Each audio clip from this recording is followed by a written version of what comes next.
Chapter 1061, His Last Stand. As the ship soared toward the border of the sea, right over the protection wall, Northern's expression darkened. What in the world? Northern wanted to speak, but words failed him. From up in the sky, all of them could see the carnage that had been wrought upon the protection wall. It was a macabre sight to behold. Blood had moistened and darkened the white snow. The ground across the wall's landscape was decorated with a twisted and sickening palette. Northern hadn't felt the urge to vomit like this in ages. "Should we go down?" Thalen asked with a soft tone. Northern was about to shake his head when he suddenly froze and narrowed his eyes. There, someone in a secluded area, on his knees. Northern's brows furrowed. It can't be. He took a powerful leap off the ship like a spring and landed on the ground with a thunderous thud that sent everything flying into the air. The entire place became a smokescreen of white snow for a moment. As the mist settled, Northern was revealed, standing before the kneeling corpse. The brown beard and rough hair, the weathered and bloody face. Those eyes that seemed to hold too many secrets, too much knowledge that they had lost themselves. Although his eyes were now glassy, the look somehow lingered. "Gilbert," Northern muttered. It hurt, slightly if he'd be honest.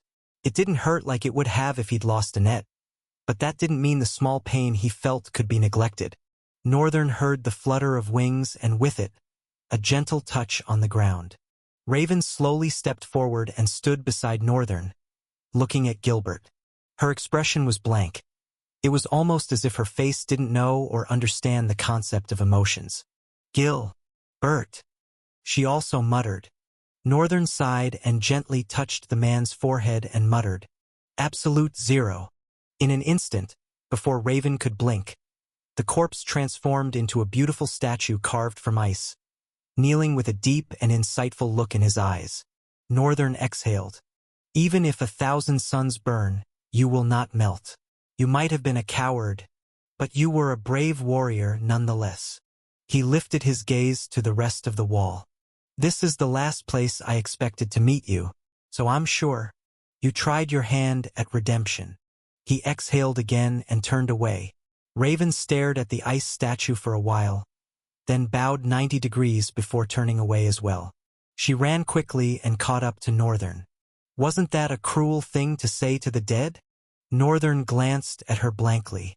"Would you have preferred that I lied to the dead?" Raven hesitated.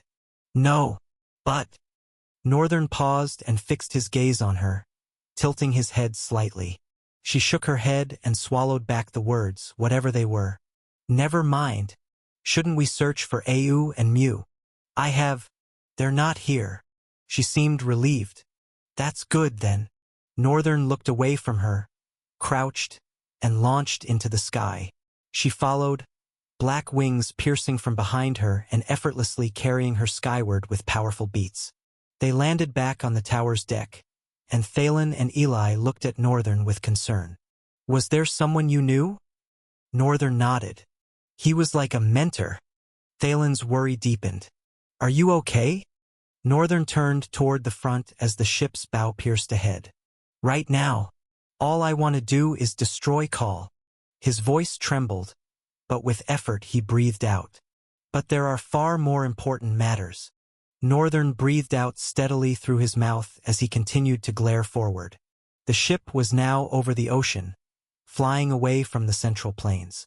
"I don't expect that Call wouldn't prepare something for us, and I'm very familiar with the dangers within those waters. So if I may say, I think we should all get ready to fight." Eli and Thalen glanced at each other. Raven's eyes sharpened, a viperous crimson glow emanating from them. Silence followed Northern's words. Everyone on the ship was waiting. Even Byran, Revant, Jesai, and Linus, who had just emerged from the tower, stood with caution and resolve. Well, not Byran quite. He was just smiling mischievously. The silence stretched as the ship flew forward, now hurtling toward the center of the sea with tremendous speed. All their eyes were fixed on the sea below, watching and waiting. However, to their shock, a terrifying rumble shot across the sky. Northern flung his face upward, and there, it was too late. The sky had darkened and was already swirling, as if preparing for the descent of a powerful hurricane. The entire sky was shrouded with dark storm clouds, spinning ominously. Even as the tower flew beneath the sky, it was as if a tiny speck of dust was trying to outrun the entire mass of the heavens themselves. The tower was flying forward with tyrannical speed, one that tore through winds, and yet it was still trapped within the massive grasp of the dark storm and didn't look like it would be escaping anytime soon. Eli stared up with a slightly forced grin on the right corner of his mouth. Ewu, this has to be at least a Belial. Thalen's face was also pale. You're not mistaken. They both glanced at Northern simultaneously, stunned to find that he was unfazed. Northern stared forward impassively. It indeed is a Belial, an apex one. Their hearts seemed to drop into their stomachs. Eli chuckled dryly. What? Another apex Belial right off the bat? He really doesn't want us to make it, huh? Northern's expression was dark, but his mind was racing. I can take care of an apex Belial, but the problem is, I shouldn't. I'll need all the strength I can get to face cryos. If so, would it be okay to delegate? But who? Northern glanced around, searching for a suitable person. Or would he have to ask everyone except himself, Byran, and Revant to attack it? Just when he was thinking deeply, he heard footsteps. Northern looked back, and Byran was walking forward with a smile. Byran reached the front and nonchalantly said, So I was thinking, I can just sit back and chill for the rest of the battle if I cut down that storm, right? Chapter 1062. A Sword King Without a Sword. At first, Northern didn't know how or what to answer. What is Byran scheming now? Northern had a few ideas, actually one solid idea, but he couldn't tell if he was right. Did Byran truly want to help? Or did the bunko want to pull something again by simply showing off? Either way, his help would prove tremendously valuable in battle. Not just one, but all of the monsters we encounter until we land. Byran dropped to one knee before Northern, making Northern nearly stagger back. What? His face twisted in shock. It wasn't uncommon for Byran to show respect, but he'd never knelt before. Suddenly, Northern sensed the bastard was plotting something, especially with that mischievous grin plastered across his lips. Tch, there's really no need to bow, you know? Byran answered with a calm, measured, silken tone. Why wouldn't I? You are the man I serve. I shall exterminate all monsters for you, my lord. Raven, Thalen, and Eli stared with unreadable expressions. Eli even averted his gaze, scratching his cheek. It felt bizarre and unsettling to watch the older, stronger man paying such dutiful reverence to Northern. It sparked their curiosity, but they were wise enough to know some questions were better left unasked. At least for now. Byran stepped forward. He carried no sword, nothing in his hands. Then he leaped lightly onto the ship's railing, staring up into the storm as the vessel hurtled forward at terrifying speed. Do you need a sword? He glanced back, then faced forward again. I'm fine without one, master. Northern muttered under his breath. Of course you are. Byran was the finest swordsman he'd ever known. Northern was certain the man could accomplish devastating feats in impossible ways. Honestly, even he looked forward to seeing how the Sword King would win a battle without a blade. Byran stood at the ship's bow, scanning, waiting. For the first dozen seconds, even as the storm grew more vicious, threatening to crush the desperate vessel, Byran remained silent, watching. Everyone on the ship, whether panicking or not, wore stoic expressions. After all, there were no children here. Byran sighed, and the look in his eyes shifted. A soft, subtle blue light gleamed in his gaze as he murmured, Now, the world shall witness my master's might. He raised his hand. In that instant, Northern felt something.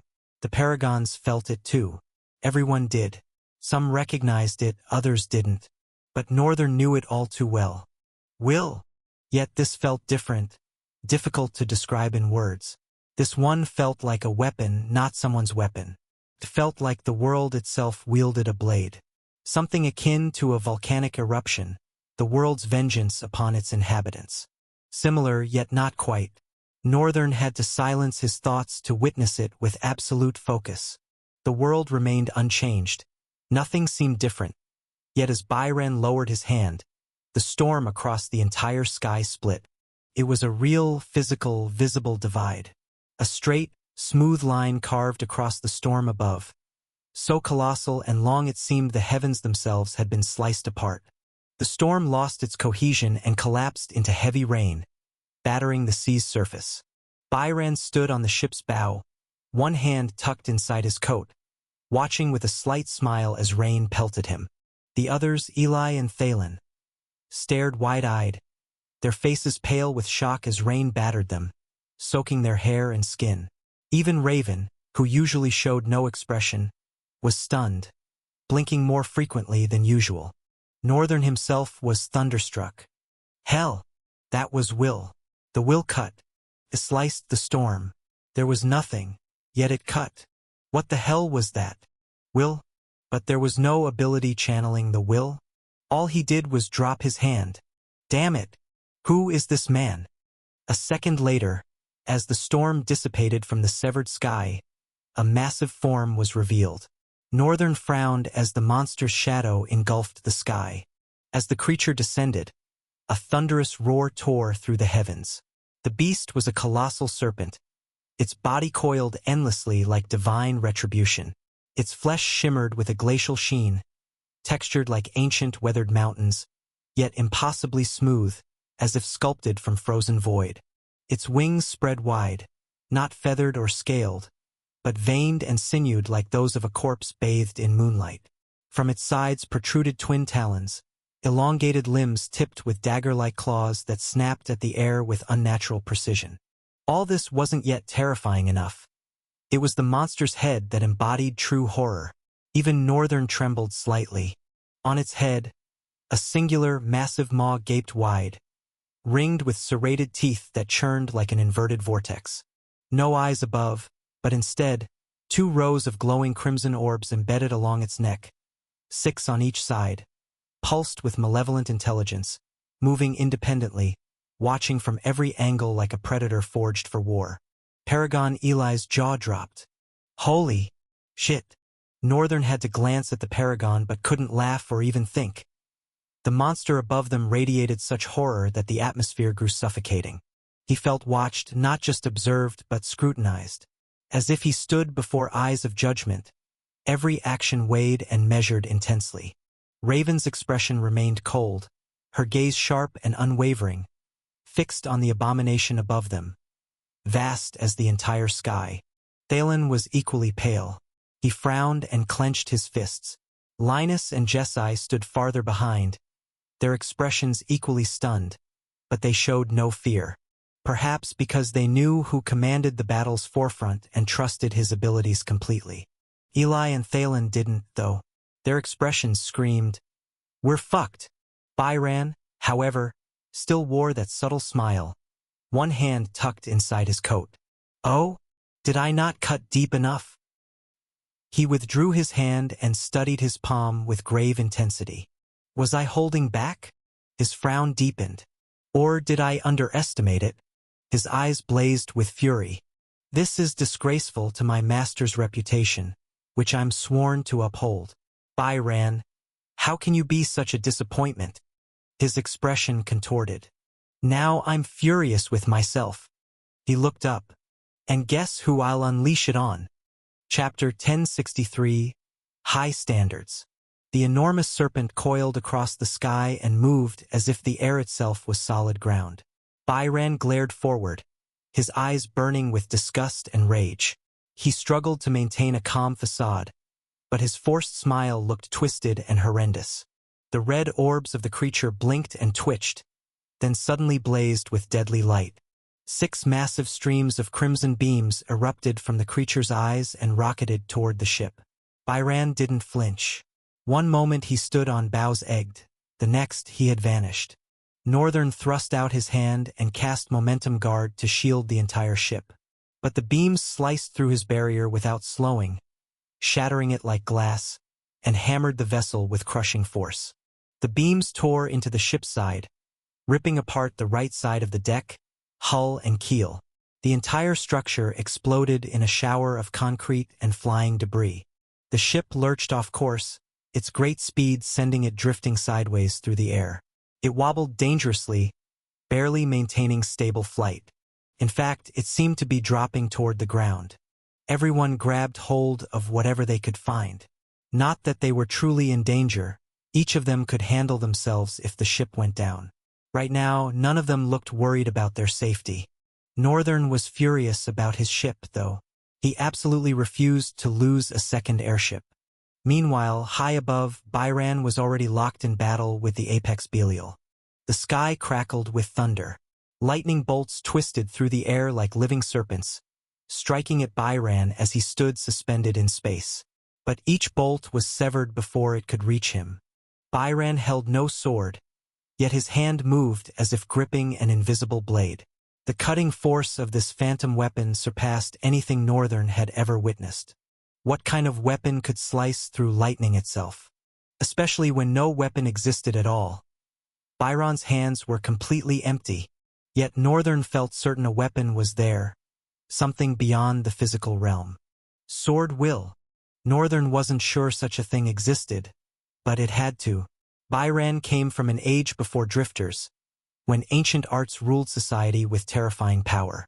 Humans could train and perfect these arts to reach the peak of their potential. At least, that's what little Northern understood. He also suspected these arts were cruder, more primitive versions of modern talents and abilities. A theory born from countless battles alongside Byron. Primitive, and most likely raw. What talent might have been if not somehow weakened by Ul. Though this was an accusation Northern dared not voice aloud. Byron wielded his sword will with one hand. It seemed to have no limit in length, no ceiling to its sharpness. If any boundary existed, it would be Byron's own resolve. And resolve was something the Sword King possessed in abundance. He might appear the most relaxed among them all, but beneath that calm surface burned the fiercest determination. Byron's resolve was like an obsession. The man simply didn't know when to quit.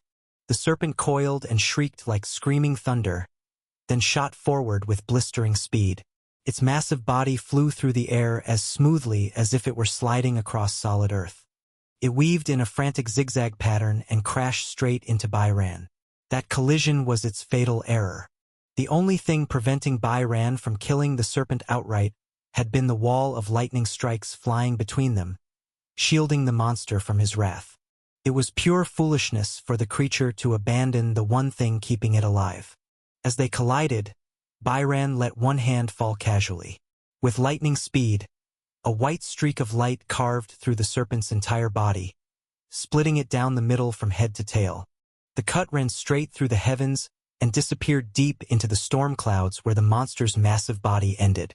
Then the body split apart and began tumbling toward the sea, followed by another downpour, this one of rancid purple blood.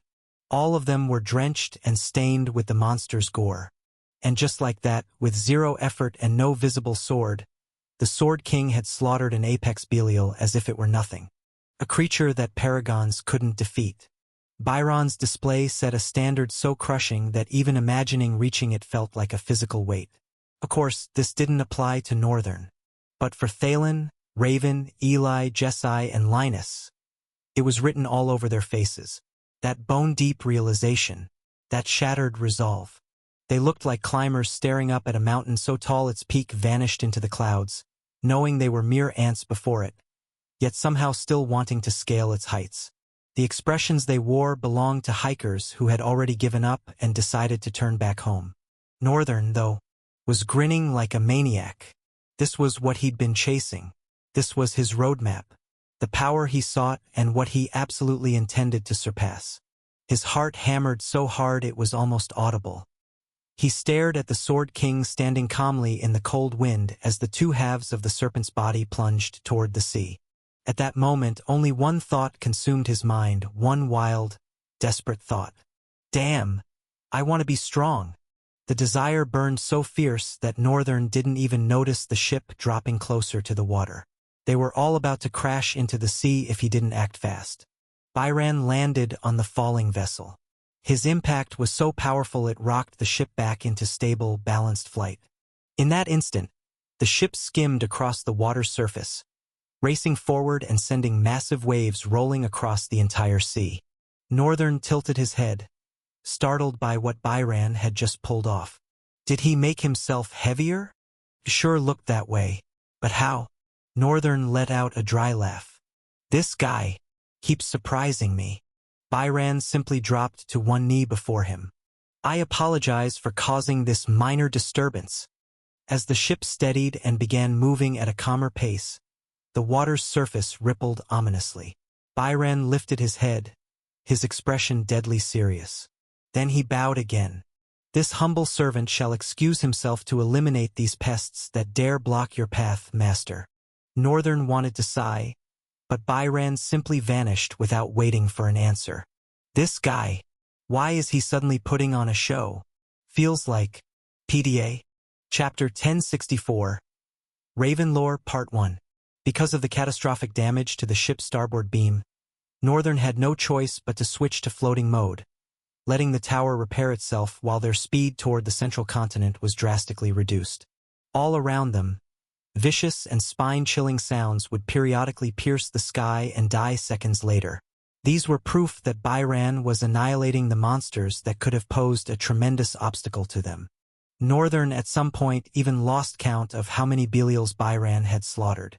Had there always been so many Belials in these waters? Or was this something Khal had orchestrated for them? There were too many mysteries and unanswered questions about Khal's ability and why he could command monsters. If he was a tyrant, what was his tyranny? Insanity? It wouldn't be out of place for him to be a tyrant of insanity like his master had once been, and that would explain why the monsters obeyed him so readily. It was similar to what had happened in the Red Mine Rift. Northern was convinced of it. Khal had to be a tyrant of insanity. But the flaw in his speculation was that not all the monsters that approached him were insane. In fact, none acted insane. There was a calculated precision to whatever the monsters did.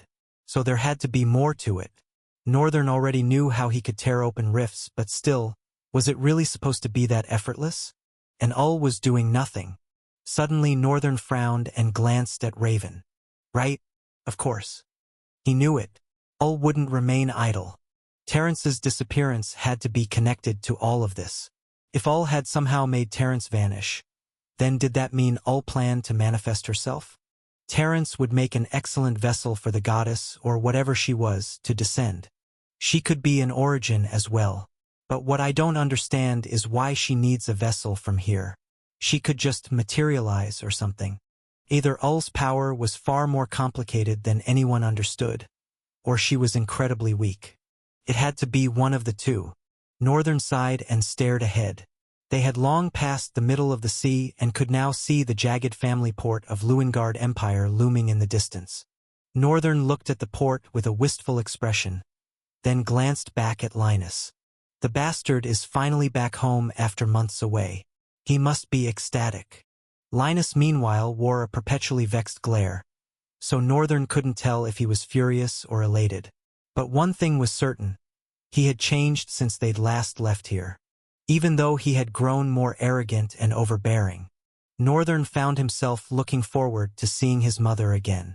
However, he also didn't know if he could afford such a luxury. He needed to find Khal quickly, or Cryos even faster, and contain the situation before it escalated. Because with an origin on the verge of release, it was destined to. The ship, despite floating on water, moved with breathtaking speed. It was as though some engine was propelling it with relentless force. Well, there was an engine powering everything on the ship, only it was simultaneously more primitive and more advanced than what they used in this modern era. Raven stepped closer to Northern as he stood at the ship's bow. He didn't look at her, but asked in a measured voice. I never asked, how did you manage to break free from their prison? I heard you became some knight leader. Raven stared ahead impassively. Is this really the time for that? Northern looked at her and chuckled dryly. We might triumph or we might perish. Do you want me to die without ever knowing how you cheated your way into becoming a paragon in just 4 months? Perhaps you might even be more interested in letting me know who the hell you are, although I am not quite optimistic about that. Raven gazed forward and smiled slightly, but her expression quickly turned blank as the smile faded. I've been a fraud since the moment I was born. I awakened my talent when I was 5 years old. It was also my first death. Silence hung heavy in the air. However, I never experienced my second awakening to complete the awakening process of a drifter until I was 15. But that was also problematic because I awakened another talent instead of achieving a second awakening. At that point, Northern's facial muscles tensed and he raised a brow, bewildered. What do you mean? It was bizarre enough that she had awakened at 5, which should be virtually impossible, but she had awakened another talent at 15? And what did she mean by her first death?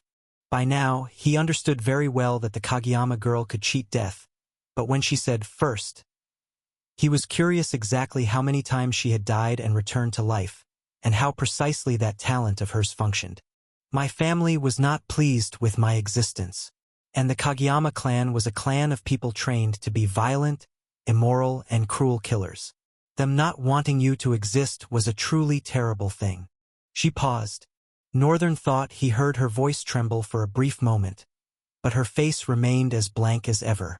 Their first successful attempt at eliminating me happened when I was 5, which triggered the awakening of my first talent and my first true name, Child of Light. Ever since then, I have been kidnapped and killed in several horrific ways. They tested the limits of my talent so relentlessly that they killed me whenever they grew bored. My brothers and sisters murdering me became quite routine for me. I never even knew it was wrong. If I went 3 days without dying once, and all of them weren't out on missions, then I'd begin to feel something was terribly wrong. I craved the agony of death every day. I loved it until my second awakening. Northern stared at her. My first talent made dying effortless, but also made resurrection effortless. My second talent made both dying and resurrecting excruciating and difficult. Chapter 1065. Raven Lore, Part 2. My second talent earned me the name Child of Darkness. My body became a vessel housing two forces that refused to coexist. Overusing my abilities would kill me outright, only for the Child of Light to resurrect me moments later. To grow strong, I discovered my two true names could never exist in balance, just as light and darkness can never coexist in the same vessel. I had to suppress one, embrace the other. Since I was already accustomed to being the Child of Light, and had grown comfortable with death's embrace, I chose naturally. Her eyes remained clear and steady. But that didn't make it easy. With no one to train me, I had to die repeatedly as my own experiment. Eventually, I cracked the code. I had to rely heavily on my family heritage, using my talent abilities only when absolutely necessary. If I could resolve a situation through death, I'd gladly die. But if I also needed to win, then I'd ensure victory. Northern continued staring at her. She spoke so casually, so effortlessly, making him wonder if she buried immense pain beneath that composure. In his first life, he barely remembered his parents. He recalled being raised by a grandmother, but memories of Shin and Aisha had overwritten those experiences. Their love, care, and support shone in unconventional ways. He treasured nonetheless because he understood their intentions. Contrasting his life with Raven's, bitterness and pity flooded through him. Yet he didn't pity her much. Now he understood better why Raven was like this. A doll, emotionless. Still, it didn't excuse her sins in his book. He shrugged. You could have just killed them. Knowing you, that's exactly what you would have done. Raven looked at Northern and chuckled dryly. You think I didn't try? Northern nodded slightly, muttering. Of course you did. Raven offered a pale smile. It's impossible to kill cockroaches. They're cockroaches, they possess incredible survivability. They're maddeningly difficult to eliminate. She studied him intently. Let me tell you something, Northern. It's not our talents that make us formidable. It's our heritage. Northern nodded slightly, thinking, figures. Raven shook her head as she elaborated. I don't know who our family's first patriarch was, but he must have been devastatingly powerful. Our heritage grants us abilities that dwarf our talents. Whatever talent we awaken merely complements the heritage ability we inherit. Because of that, it's nearly impossible to measure my brothers and sisters by conventional soul rank standards. Climbing soul ranks simply enhanced their soul essence quality and granted abilities that determined how long and extensively they could wield their heritage powers. She exhaled slowly. They trained to the brink of death. As direct Kageyama Saiyans, the training was merciless. That's how they mastered their heritage abilities. It forged them into devastating instruments of slaughter. She locked eyes with Northern. I'll tell you this plainly. My brothers and sisters, though not yet paragons, can and will kill a paragon with proper planning and preparation. Northern frowned. He found that hard to swallow. Now, isn't that fascinating? He sighed and looked down. I expected nothing less from the Kageyama clan. Their reputation speaks volumes. Thank you for that insight, but back to my main concern. How did you escape, and how did you become a paragon? Northern didn't particularly care about Raven's backstory. He understood she was attempting communication and respected the effort. Though she's terrible at it. We're facing a war that could end everything. I'm not about to sympathize with you. But he also recognized that Raven needed no sympathy. She desired none. A week after you left, monsters invaded the city. The Emperor had retreated into seclusion training, leaving precious few defenders.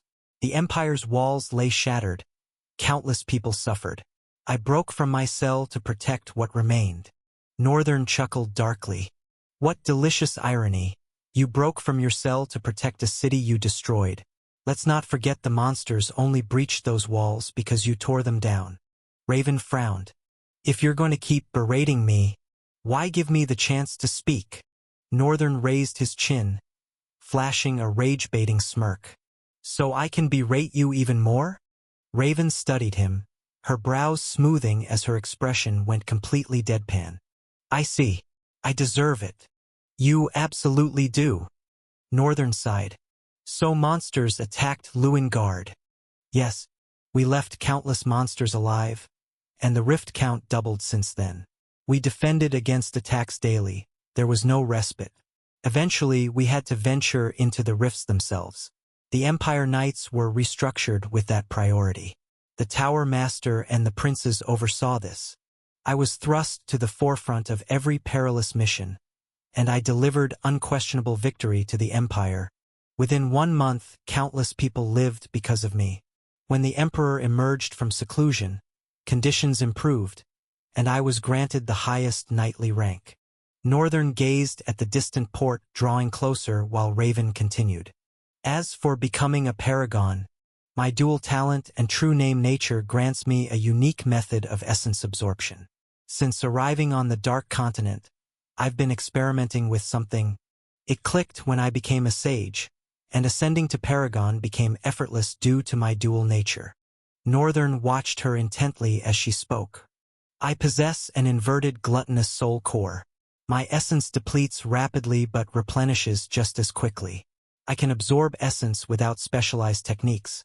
My soul core drains every particle of essence from a core through mere contact. This led me to experiment with essence absorption. Whether I could absorb atmospheric essence perpetually, regardless of activity. I couldn't advance the experiment until becoming a sage. Upon reaching sage rank, I could sense atmospheric soul essence, and my core began subtly absorbing it naturally. I built upon this discovery and refined the process. She met his gaze. Another factor was that for 4 months straight, I killed at least 100 monsters daily. On truly hellish days, I slaughtered thousands. Even I was shocked by my progression rate. Northern looked at her, then gazed forward. I see. To think it was something so simple. He sighed again and straightened. They were approaching the city's port. Chapter 1066. He has arrived. Northern did not know what to expect as the ship headed for the harbor of the Luingard. He could already see certain knights standing at the harbor, but it did not seem like they were there for him. Northern narrowed his eyes, taking a much closer view regardless of the distance.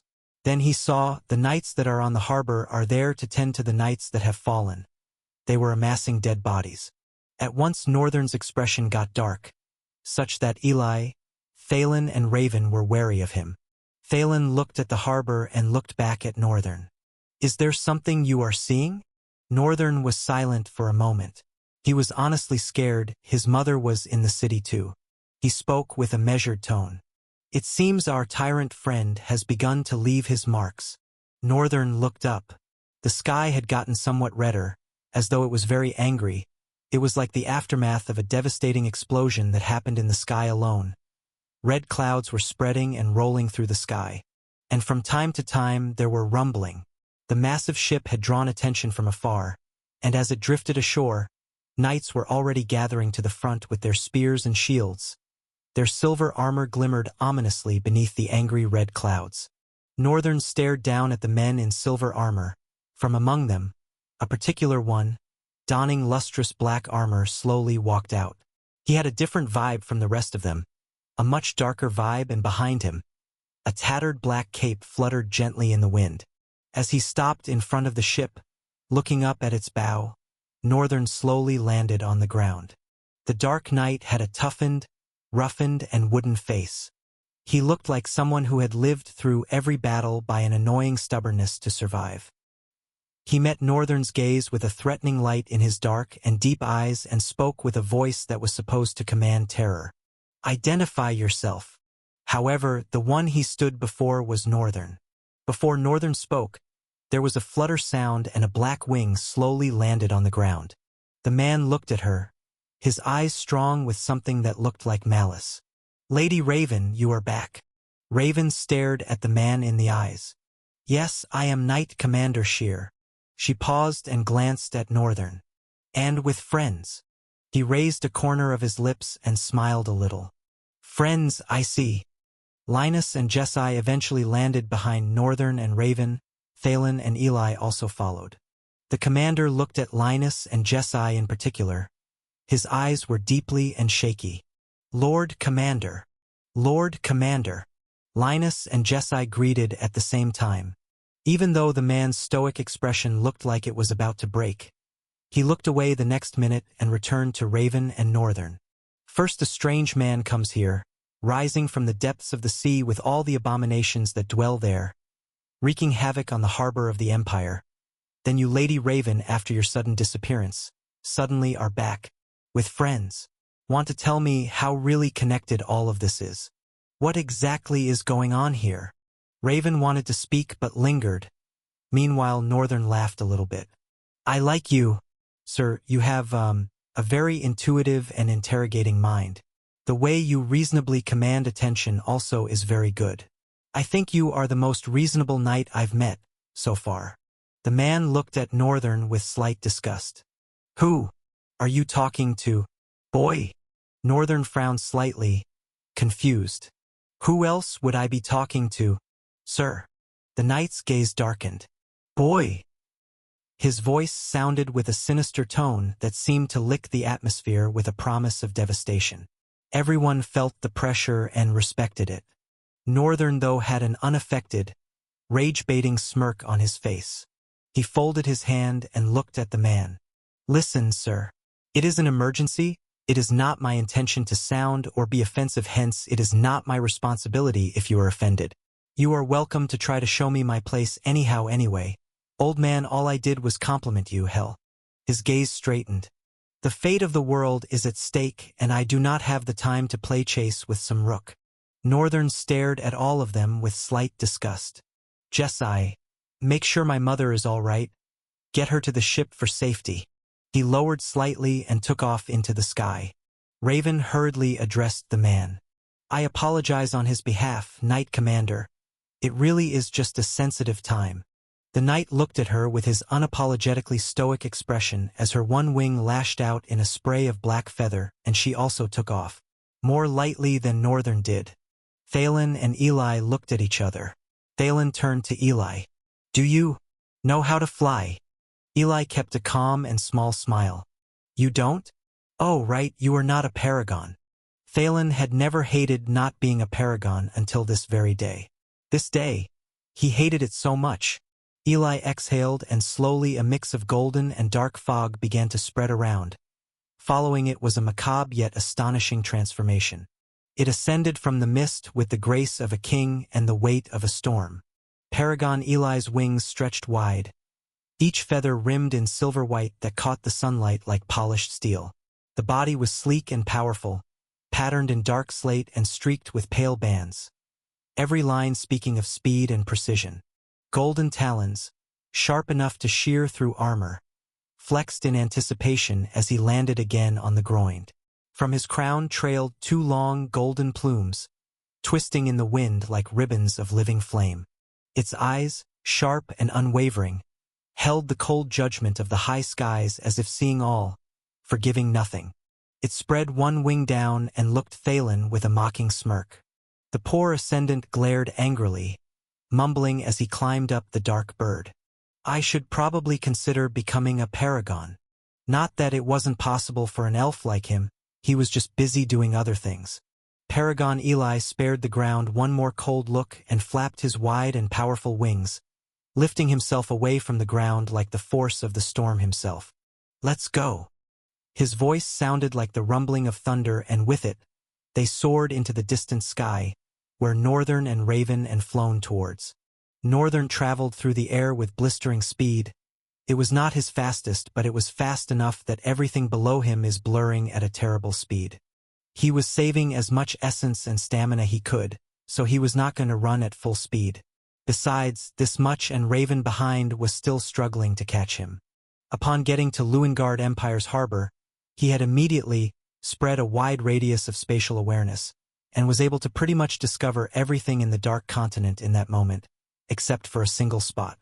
That single spot was where he was currently heading, because he was sure it had to be there. There were also several threats around. Northern had confirmed at 5 Leviathans walking around. Because of the great distance, he could not accurately tell their danger level, but he was sure about what he felt, the quality of the essence. Aside from that, several rifts were still left open and monsters were rampaging against each other, shredding their flashes with savage intensity.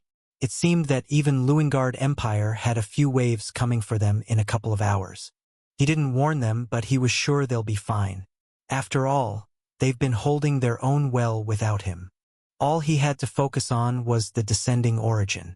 Northern's eyes suddenly twitched as he was flying forward, then he came to a sudden and disturbing halt, staring forward with a pale look on his face. Holy crap! Few seconds following his halt, Raven also joined him, her brows frowned darkly. Looks like it begun already. Northern sighed and began to stretch. He stood in the air as though he was standing on ground and did a few back stretches. Ahead of them was a thin crimson light that connected to the red sky from the ground. The point where the thin pillar of light connected, the clouds around were circling ominously, and turning even redder by the second. Anyone would look at it and think that a pool of blood was swirling in the sky.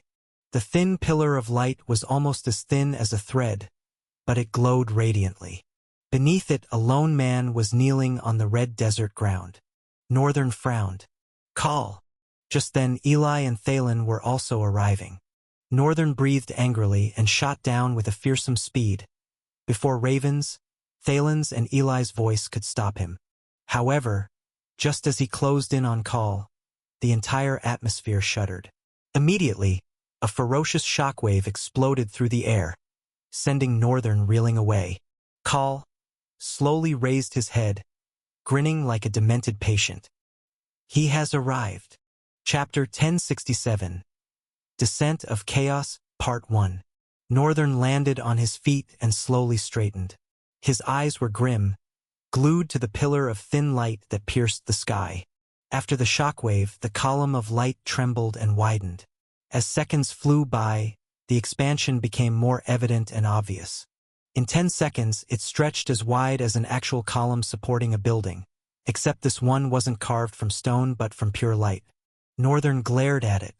This was the kind of moment when he would be expected to rush in and stop whatever Call was doing. But he wasn't that stupid. Whatever was happening right now was a conceptual level of unraveling, something far beyond both Call and him. Concepts are laws that exist.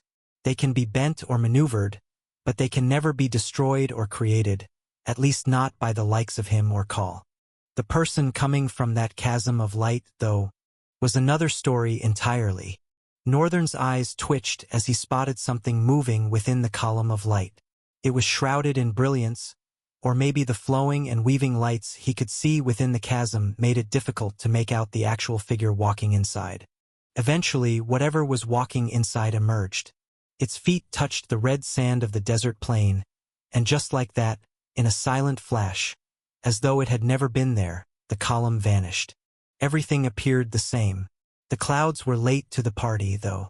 They still roiled and slowly drifted back to their usual color. But everything else looked as if the fabric of reality had never been torn open. As if the prison realm created to imprison an origin had never been forced apart. All Northern could see was a sun-burnished man with soft linen wrapped around his waist, flowing down like a skirt.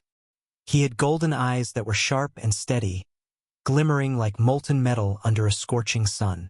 And he was facing Call, who was bowing at his feet. At first glance, there was almost nothing threatening about the man.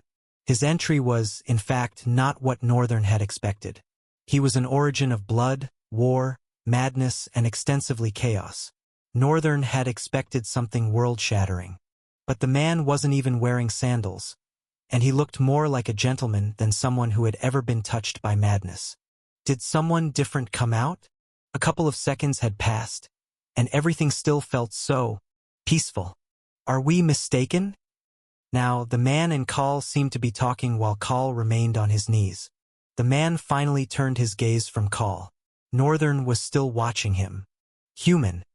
It seems you have something that belongs to me.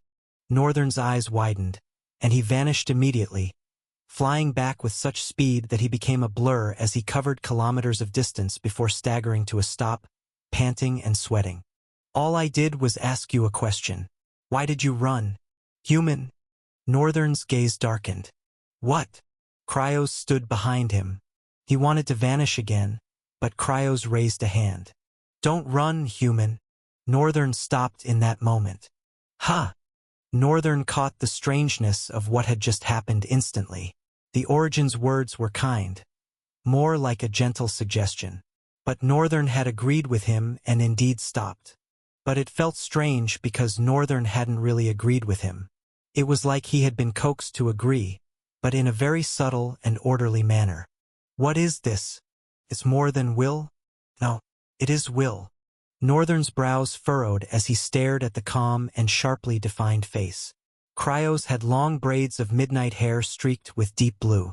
Each braid was adorned with gold bands that caught the light as he stood there. A silent declaration of status and pride. It is will? World will. Northern wasn't sure, but Paragon Rizel had explained something to him before. Individuals had their will, but the world also had its will. Had Cryos just used the world's will on him? Still, Northern didn't think so. He felt like he was missing something, or that he was lacking in piecing these things together. However, Cryos' face remained indifferent. He neither smiled nor frowned. He just carried himself with the quiet confidence of a man who knew the weight of his own presence. You seem utterly confused. Even his accent and voice were different. His accent was twisted and intoxicating. The more Northern listened to it, the more he wanted to keep listening. And his speech pattern was like that of a foreigner who had just learned the language of Ultrael on the fly but hadn't perfected it. Either way, it blended powerfully with the frame standing before him. I have not come to hurt you, neither have I come to hurt your world. But you have something I need greatly.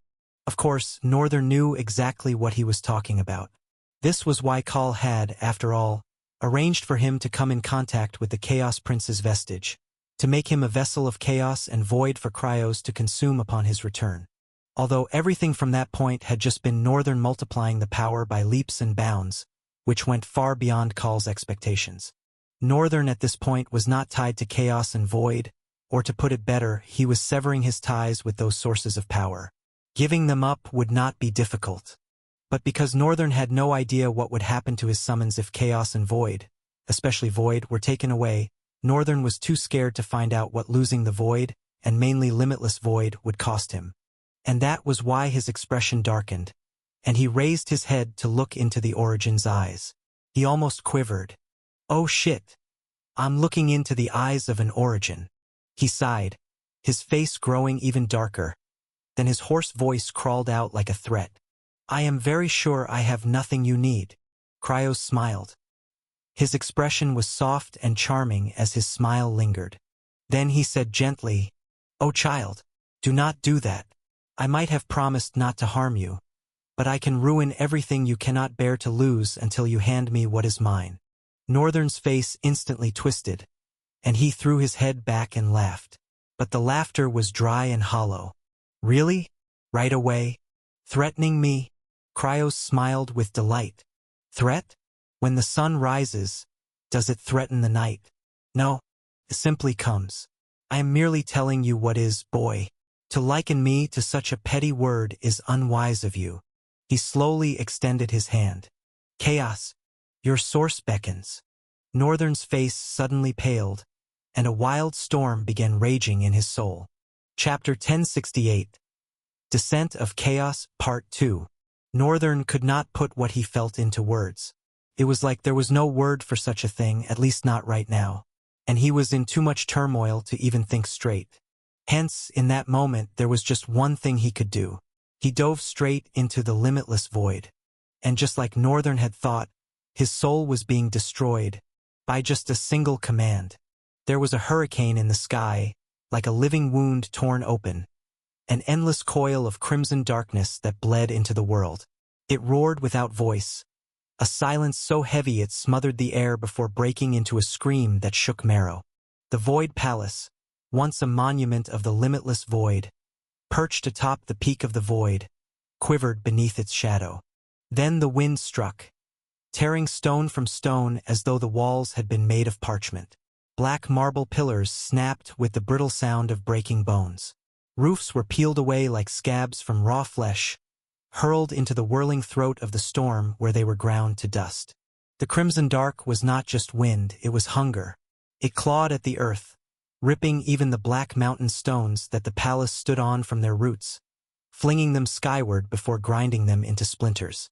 Northern stood amidst it all, his face pale and terrified. But there was a single silver lining.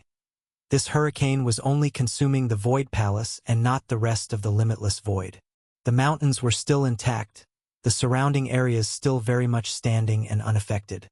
So while his soul was being greatly wounded by that single command, Northern felt like he was not going to die. Moreover, the Origin only had the power to command chaos because he was the origin of chaos. However, there was another silver lining with that too. It was because Cryos had to eat the true origin of chaos to become the origin of chaos. He was a tyrant of blood, war, and madness. By consuming Chaos Prince, all this coalesced into chaos, and thus he could now command chaos. This silver lining was that Cryos was not as strong as other origins. He also could not command chaos like a true origin would. Of course, Northern was still in deep trouble, because chaos obeyed him nonetheless and was utterly abandoning his soul. Void Palace was the only place chaos resided, and because of that, that part of his soul was being utterly devastated. The wound in his soul, especially its center, could not be ignored. But it was also manageable, especially because Northern did not have a soul core. Another painful realization was that his soul was being wounded, and there was absolutely nothing he could do to stop it. All he could do was watch chaos leave. There was no command, no anchor that he could use to hold chaos. There was no tangible grip he could even feel on it to begin with. Although, he could still very much feel the void and had a very strong hold on it. Northern was just realizing it, but the void truly felt like his in this moment. And it had to be because of that experience, that time he fell into the void. He clenched his fist and watched with a grim expression. Then he exhaled strongly and released his fist. He opened his eyes back to reality and stared at Cryos, whose eyes were closed. Cryos clenched his fist as white light began to crawl beneath his skin, like blood through his veins, from his fist, all the way to his chest, his neck and his head, before finally fading. Ah! The prison realm starved me of many things, but you fed me something sweeter than power. I feel my bones remember what it means to be feared. He rolled his shoulders once, as if shaking off centuries of dust. And yet, While plucking chaos from your soul, I touched something else. Something older. Something that does not belong to you. His golden eyes narrowed, glinting like molten coin. The void. Tell me, human, are you its keeper, or its mistake? Northern frowned guardedly. And why do you care? Cryo scoffed slightly and shook his head. You do not know. Boy, the void is a very patient hunger. You think you have power strapped to your soul. But boy, you are very mistaken. What you have in your soul is a mother that is patiently waiting to swallow her children. Everything, once and for all. He took a harmless step closer to Northern, looking deeply into his eyes. I can see you have gotten very familiar with her, and even helped her recover most of her power? Mother must love you a lot. Northern frowned. What are you saying? Calling the void mother is absurd. Cryos gazed at Northern with a blank look. What? Wait, you did not know. He glanced back at Kal, who was somewhere behind. Tizhar, just how much do humans in this world know? Kal lowered his head from the distance.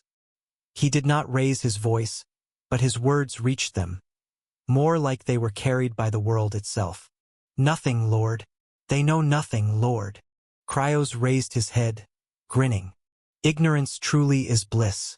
I am intrigued by the foolishness of you pampered species. All really is working hard to make sure you all enjoy life. So, lucky. Denizens of the underworld are not allowed such luxury. Northern stared at the Origin, glaring at him. He said nothing but was full of defiance. The void gave birth to us all. Chaos is the firstborn. The Origins are the second.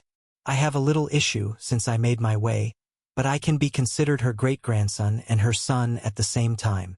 Northern lowered his head for a moment. He felt like he was having a headache. He chuckled dryly. So let me get this straight. Your son somehow contains your grandfather, and you were looking for ways to contain your great-grandmother, and you ate your son, hence your grandfather too? And let me guess, you're hoping you can eat your great-grandmother also, but you figured that would not exactly be easy. You have to kill me to do that, right? Northern's gaze sharpened. The Origin smiled deliberately. He said sweetly and quietly, finally a human with sense.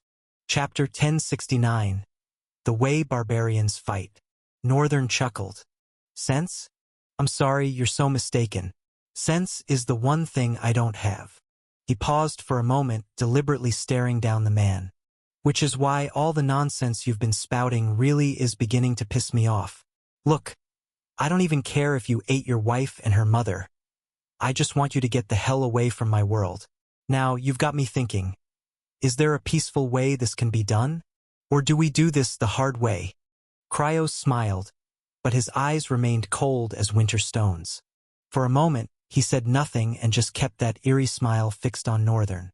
A few seconds crawled by, making the air between them grow thick and suffocating. When he finally spoke, his voice was quiet enough to make the wind seem like a roar. What an interesting human you are. He paused and examined his hand, counting fingers. Then he looked up at Northern. Right? 7,000 years. 7,000 years have passed since I last laid eyes on a human from this mirror world. It's fascinating to see that humanity has grown from that docile, controlled species into something cocky and arrogant. Though it's rather tragic. He pointed one finger at Northern. Since you won't give me the mother willingly, I'll have to eat you to claim it. Northern sighed and spread his hands. You guys from the underworld have such terrible appetites. Not everything has to be eaten, you know? Have you ever had stomach problems before?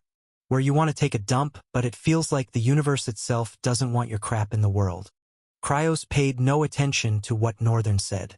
His finger remained pointed forward and a sword made of pure crimson light materialized in the air and flew at Northern with deadly speed. But his reflexes were sharp enough. He raised his sword overhead with both hands, and the sand exploded outward in a shockwave.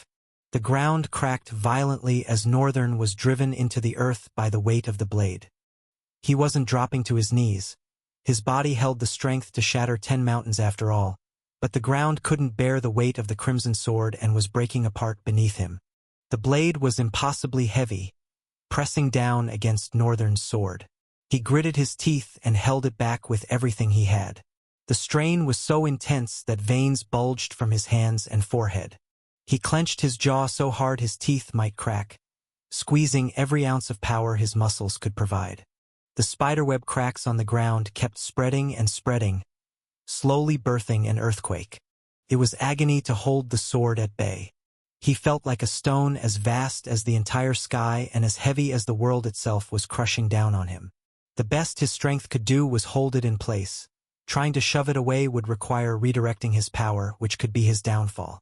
Northern knew he could heal quickly, knew he was nearly invincible, but he also knew one harsh truth. He could die. And he had never felt so close to death as he did now, holding that blade with his own, matching its crushing power with everything in him. Beside him, a clone flickered to life, lunged into the air, and grabbed the sword with both hands. He tore the blade away with colossal force and flung it skyward with a powerful spin that sent it twirling into the heavens. Titan's reckoning hit the ground and rolled, then instantly vanished. What?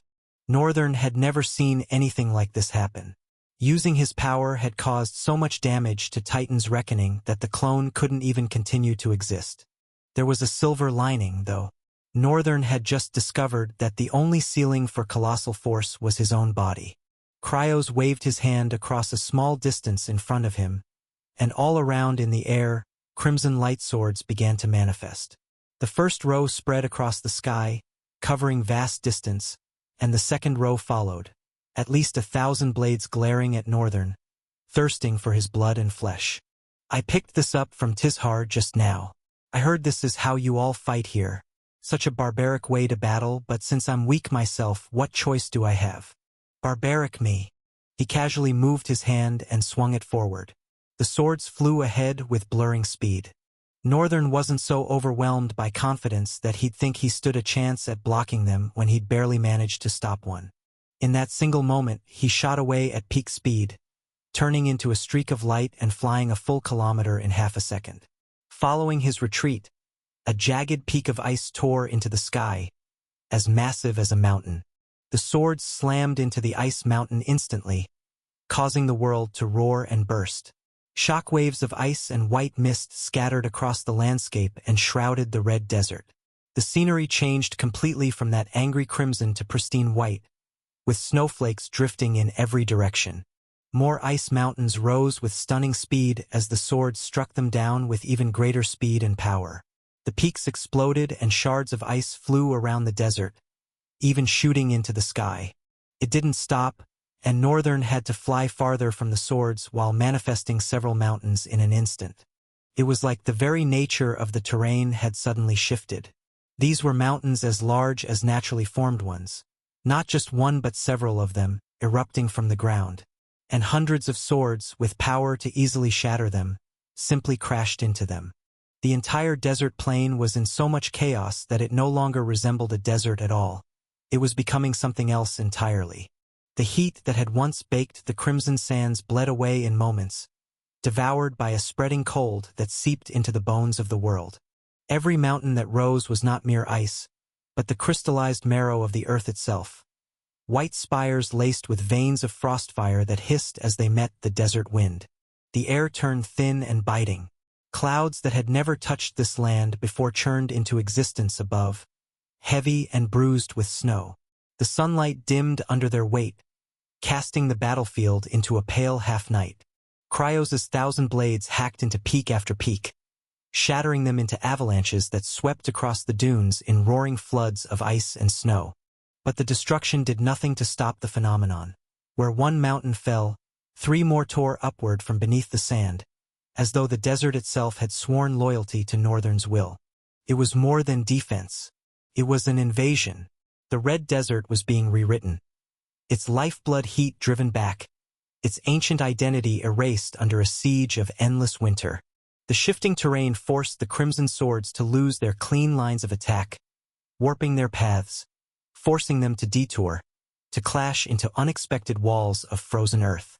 Every impact was a catastrophe. Shards of ice the size of warships screamed through the air, embedding themselves miles away. Whole ridges collapsed under the shockwaves, burying what little life clung to this wasteland beneath blankets of glacial ruin. And yet, this was only the beginning. The mountains weren't just rising. They were growing, stretching toward one another, weaving their roots of ice beneath the sand. The ground rumbled as if some slumbering giant was turning in its sleep, and a jagged crown of frozen peaks began to ring the battlefield, sealing it away from the rest of the world. The red desert was dying here. Cryos stopped smiling. Chapter 1070. The Disease of Madness, Part 1. It didn't take a genius to see that Northern had just created a battlefield that favored him alone. He'd given himself a powerful advantage while shielding the rest of the world from the destruction their battle would unleash. Cryos watched him from afar, a soft smile playing on his lips. They were separated by several waves of ice plains now, frozen domes and jagged ridges that stretched between them.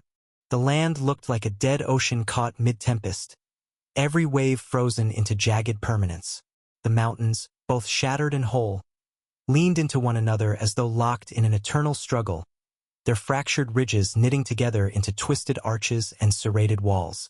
Glittering spires jutted out at impossible angles, some sheared clean in half, others buried in the interlocking crush of their brethren. Between them lay valleys of compressed snow and slick ice plains, their surfaces warped and uneven, reflecting the dim, frost-laden light like fractured mirrors from some ancient palace. What had once been open desert was now a labyrinth of frozen corridors and domes, where even the wind seemed hesitant to pass, forced to whistle through narrow chasms carved by the collision of mountains. Here and there, entire cliffs of ice had collapsed into sprawling terraces, their jagged debris fusing into the terrain as if it had been sculpted by centuries rather than seconds. The land no longer breathed warmth. Its every contour was the handiwork of a power that had rewritten its nature, turning sand and heat into cold, unyielding dominion. In this place, Northern stood like a warden before a prison of his own making. Cryos chuckled low, the sound like a growling beast. And yet he claims to have no sense. Indeed, he is smart. But he greatly underestimates me. Cryos pressed his palm against a wall of ice near him. Everything turned disastrous in a heartbeat. The landscape screamed.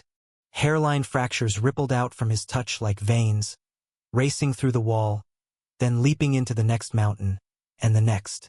The ice didn't shatter, instead, it twitched. Entire cliffs quivered as if something alive now pulsed within them. The pale blues of the frozen world bled into a sickly crimson glow, like light refracted through blood. Jagged peaks began to warp, curling inward in unnatural spirals, their spires bending like claws. Valleys convulsed, rising and falling as if the earth itself were trying to breathe. From the cracks, steam hissed, not of warmth, but of choking madness.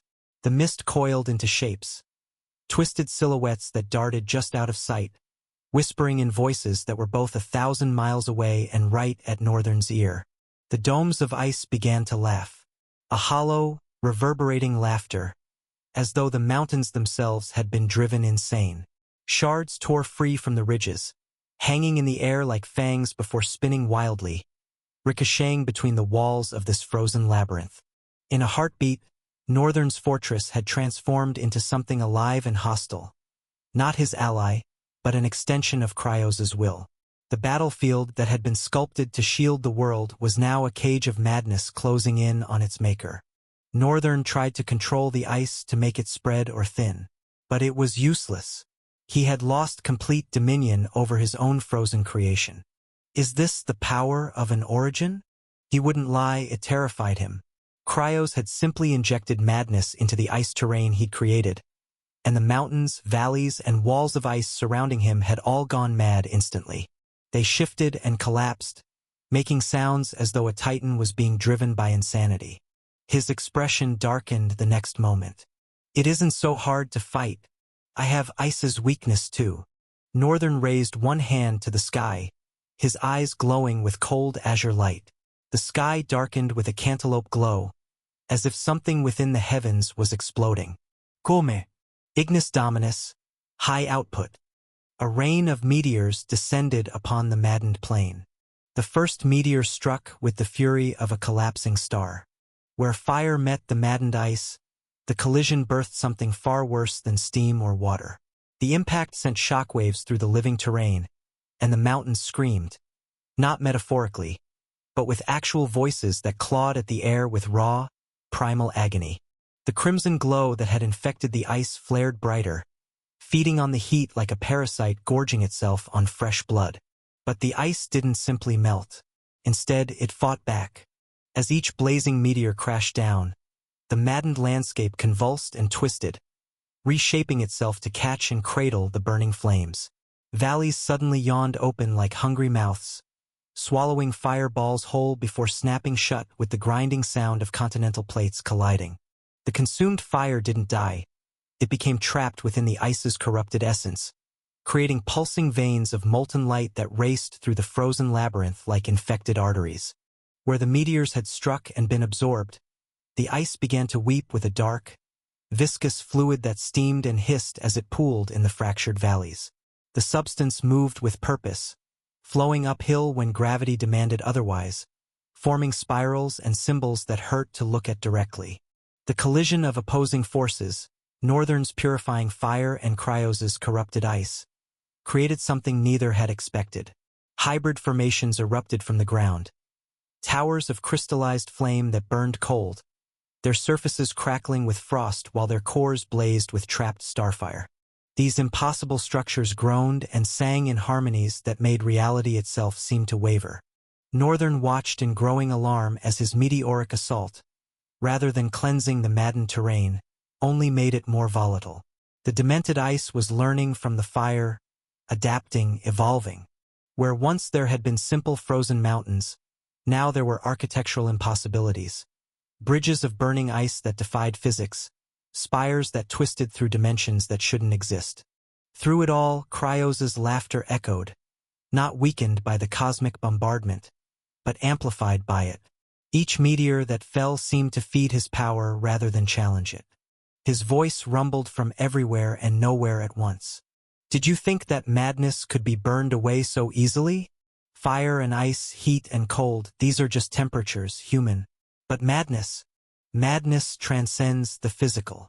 The maddened landscape pulsed with renewed vigor, and Northern realized with a chill deeper than any winter that his greatest strength, his mastery over the elemental talents, might have just become his greatest weakness. Chapter 1071. An Origin's Punch. Cryos's hand lingered on the ice as if tasting it. A pulse spread outward, faint at first, then stronger, deeper. Northern shifted his stance, only to find the wall before him was suddenly much farther away. No, closer.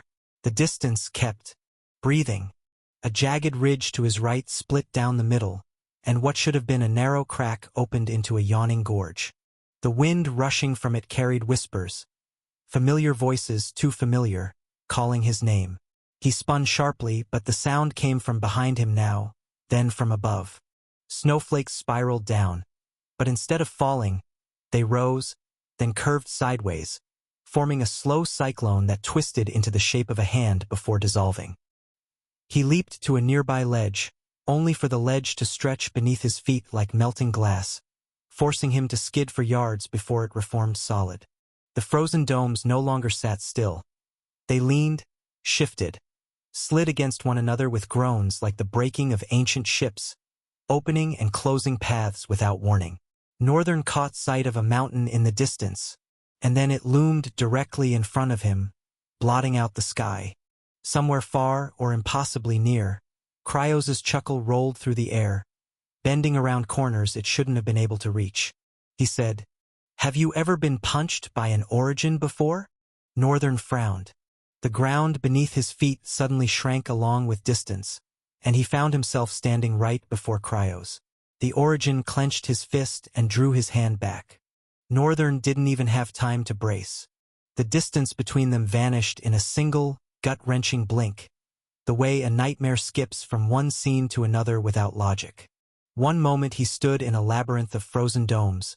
The next, the only thing in his world was Cryos's fist, a looming obsidian blur that seemed too vast to belong to any mortal arm. The strike didn't start with impact. It started with silence. Every sound in the world cut away. The groaning ice, the restless wind, even the whisper of his own breath. Then came the pressure.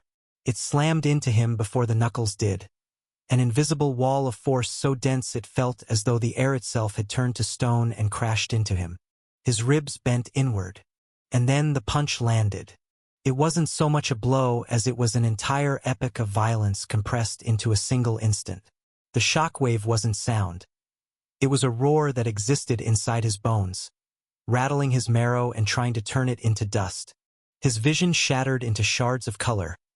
Every fragment showed Cryos' fist from a different angle, each more inevitable than the last. The world folded in on him. Ice mountains miles away exploded into blizzards without ever being touched, their peaks crumbling into powder under the backlash alone. Valleys buckled and rose like startled beasts, the ground curling into enormous waves of frozen earth that crashed down and split apart. Northern felt his body give before his mind caught up. Skin split in web-like patterns across his chest and arms, blood spilling through the tears.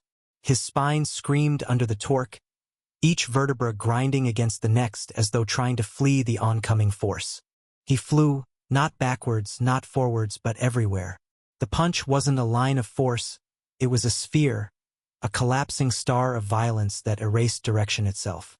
His body ricocheted between frozen ridges like a stone skipping across an ocean, each collision carving a crater into the ice, each crater birthing avalanches that swallowed entire mountains. For a fleeting heartbeat, he thought he could control the momentum, stop himself or redirect it, twist his body and ride the shockwave like a current. But even though he instantly became Burning Storm, the punch didn't end. It lingered like a momentum that obeyed its own laws and existence. The Origin's power was embedded in it, a self-sustaining detonation that kept feeding itself long after the initial strike. It was like being hit by a tide that never receded, each wave heavier, sharper, more personal than the last. By the third impact, his right arm had gone numb. By the fifth, his vision had tunneled down to a single pinprick of white light. The terrain tried to resist, tried to shield its creator. Ice mountains bent toward him, forming walls, domes, jagged shields. But Cryos' force tore through them as if they were paper, the shock ripping them into spirals that were sucked into the wake of the punch. The air was thick with glittering shards, each fragment spinning so fast they hissed, each catching the dim light in blinding flashes. It was beautiful in the way certain disasters are beautiful, impossibly precise, horribly final. Northern hit the ground at last. Not the battlefield as he remembered it, but something unrecognizable. An endless plain of fractured glass. Every sheet of ice tilted at some unnatural angle. The impact crater yawned beneath him, wide enough to swallow a city. He lay at the center, a single figure in a wound carved into the world. He could feel it in his bones, in his teeth, in the rhythm of his heart. Part of him was gone. The punch had stolen more than flesh and strength, it had stolen time. He had the sickening sense that a portion of his life had been erased in that instant, a slice cleanly cut and tossed away. Above, Cryos descended through the broken air, his shadow bending across the tilted sheets of ice. He landed without a sound, the cracks in the terrain spreading toward him as though drawn to his presence. Northern forced himself upright, every muscle a snarl of pain. He spat blood or something like it. It steamed as it hit the frozen ground. His fingers tightened around his sword, but the hilt felt foreign now, like a relic from another life. Cryos studied him, head tilted with faint surprise. "You're still here. That's convenient." Northern inhaled once, the cold air biting his lungs. The pain was real, the exhaustion crushing, but beneath it all there was a sliver of something else. A spark born from knowing he had survived. Barely, yes, but survival against an Origin's punch was not nothing. He didn't employ any extra defense mechanism to survive. His body had simply endured it all. The Origin stepped forward, each pace warping the ground beneath his feet. "Shall we see if the second one finishes the job?" Northern's grip on his blade firmed. He exhaled slowly, a mist curling from his lips. The ice mountains around them groaned as if answering an unspoken command, their shattered pieces beginning to stir again. He definitely could not get punched a second time. The first punch had been a cataclysm. The second would decide the world. Chapter 1072. The Way and Origin Fights. Northern knew it was not proper for him to be punched a second time. He knew he could really die from it. But at the same time, what could he do about it? If an Origin wanted to punch him, then the world wanted him to be punched. His will was not strong enough to override the will of the world, so he was screwed. I'm going to die. Cryo's hand flew forward without the concept of speed, and time fractured the moment Cryos's knuckles connected. Northern felt the impact before it happened, a sensation that defied causality itself. This time, his body registered the blow 3 heartbeats ahead of contact, every nerve screaming in anticipation of destruction that was simultaneously inevitable and impossible to comprehend. When the fist finally met his chest, reality simply gave up trying to make sense of what was occurring. The punch didn't land like a physical strike. It arrived like the concept of violence itself, distilled into a single point of contact that rewrote the fundamental laws governing Northern's existence. The force didn't travel through his body, it became his body, every atom suddenly remembering what it felt like to be the epicenter of a cosmic collision. Northern's ribcage didn't simply break. The bones forgot how to be solid, their crystalline structure unraveling at the molecular level before reforming into patterns that hurt to exist within. His sternum collapsed inward, then outward, then seemed to occupy multiple positions at once, each iteration more wrong than the last. The pain was architectural, not just felt, but built into his very being, a cathedral of agony constructed from his own reformed anatomy. But the physical damage was merely the opening movement of a symphony of destruction. The Origin's power flowed through the point of impact like liquid madness, spreading through Northern's nervous system with purposeful malice. His vision shattered into kaleidoscopic fragments, each shard showing him a different angle of his own destruction. In one fragment, he saw himself being punched through 17 different dimensions. In another, he watched his own soul being methodically unraveled like a tapestry pulled apart thread by thread. His hearing split into layers, the sound of his own bones breaking played at frequencies that shouldn't exist, harmonizing with the wet percussion of organs rearranging themselves and the crystalline chiming of his ice powers being systematically corrupted. Beneath it all, he could hear Cryos counting, each number corresponding to another fundamental aspect of his being that was being dismantled and rebuilt wrong. 1. Cryos whispered, and Northern's sense of up and down inverted. 2. His memories of childhood winters became searing heat. 3. His understanding of his own name became a question rather than a certainty. The force carried him backward, or perhaps forward, or perhaps through directions that didn't have names, across the maddened landscape that now seemed to cheer his destruction rather than prevent it. The ice formations he passed through didn't shatter from his passage. Instead, they reached out with crystalline fingers to caress his broken form, each touch adding new layers of wrongness to his already corrupted state. He struck one mountain with enough force to level a city, but instead of demolishing the peak, his body somehow passed through it while being pulverized against it at the same time. The contradiction didn't resolve. It simply existed, another impossible truth added to the growing collection of realities that his mind was failing to process. The second mountain caught him differently, wrapping around his form like a closing fist before spitting him out the other side. But not before every ice crystal within had whispered a small madness directly into his bloodstream. His veins began to glow with a sickly light as Cryos's influence spread through his circulatory system, each heartbeat pumping corruption deeper into his core. By the third impact, Northern realized he wasn't just being physically destroyed, he was being rewritten.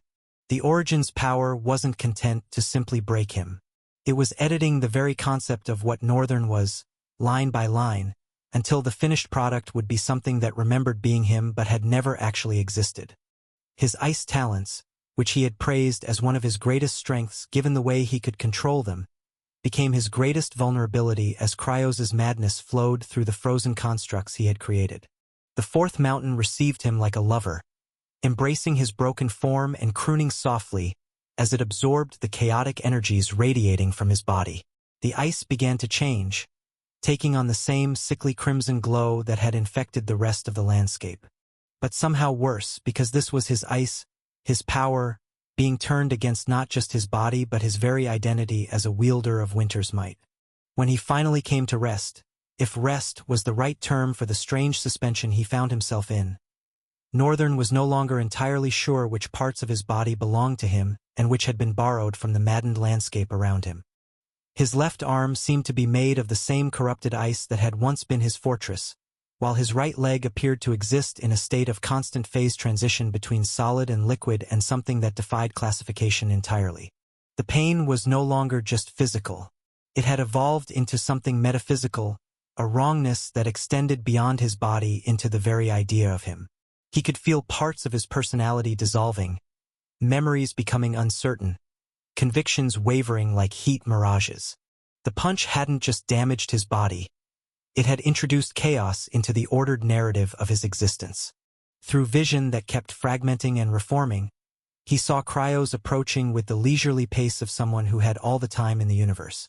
The Origin's form seemed to shift and blur, sometimes appearing as the man who had stood before him moments ago, sometimes as a towering colossus of living shadow, sometimes as something that hurt to look at directly and left afterimages burned into Northern's retinas.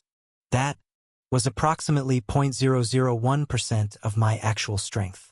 I thought you should know, so you can properly contextualize what just happened to you. Northern tried to speak, to respond, to assert some measure of defiance, but discovered that his voice had become a symphony of breaking glass and weeping ice. When he finally managed to force words through his reconstructed throat, they came out as whispers in languages he didn't recognize, carrying meanings that made his own ears bleed to hear. Both punches had lasted less than a second in real time, but Northern understood with crystal clarity that he would be feeling their effects for the rest of his existence, however long or short that might now be. Because this was what it meant to be struck by an Origin. Not just to be hurt, but to have the very concept of not being hurt edited out of your personal reality. And Cryos was just getting started. Ah, crap. Chapter 1073. Descent of Order. Raven gripped the edge of the ice shelf, her nails biting into the frost. The entire ridge beneath her had sunk half a man's height, as if the world had exhaled in exhaustion. Jagged spires that once loomed like cathedral steeples were now snapped stumps, their shattered crowns buried beneath landslides of snow. Several mist drifted upward from the different craters, curling into the sky and smothering the pale light above. She could taste the ice in the air, sharp, metallic, and beneath it, faint yet unmistakable, the char of something burnt. She frowned at the destruction below.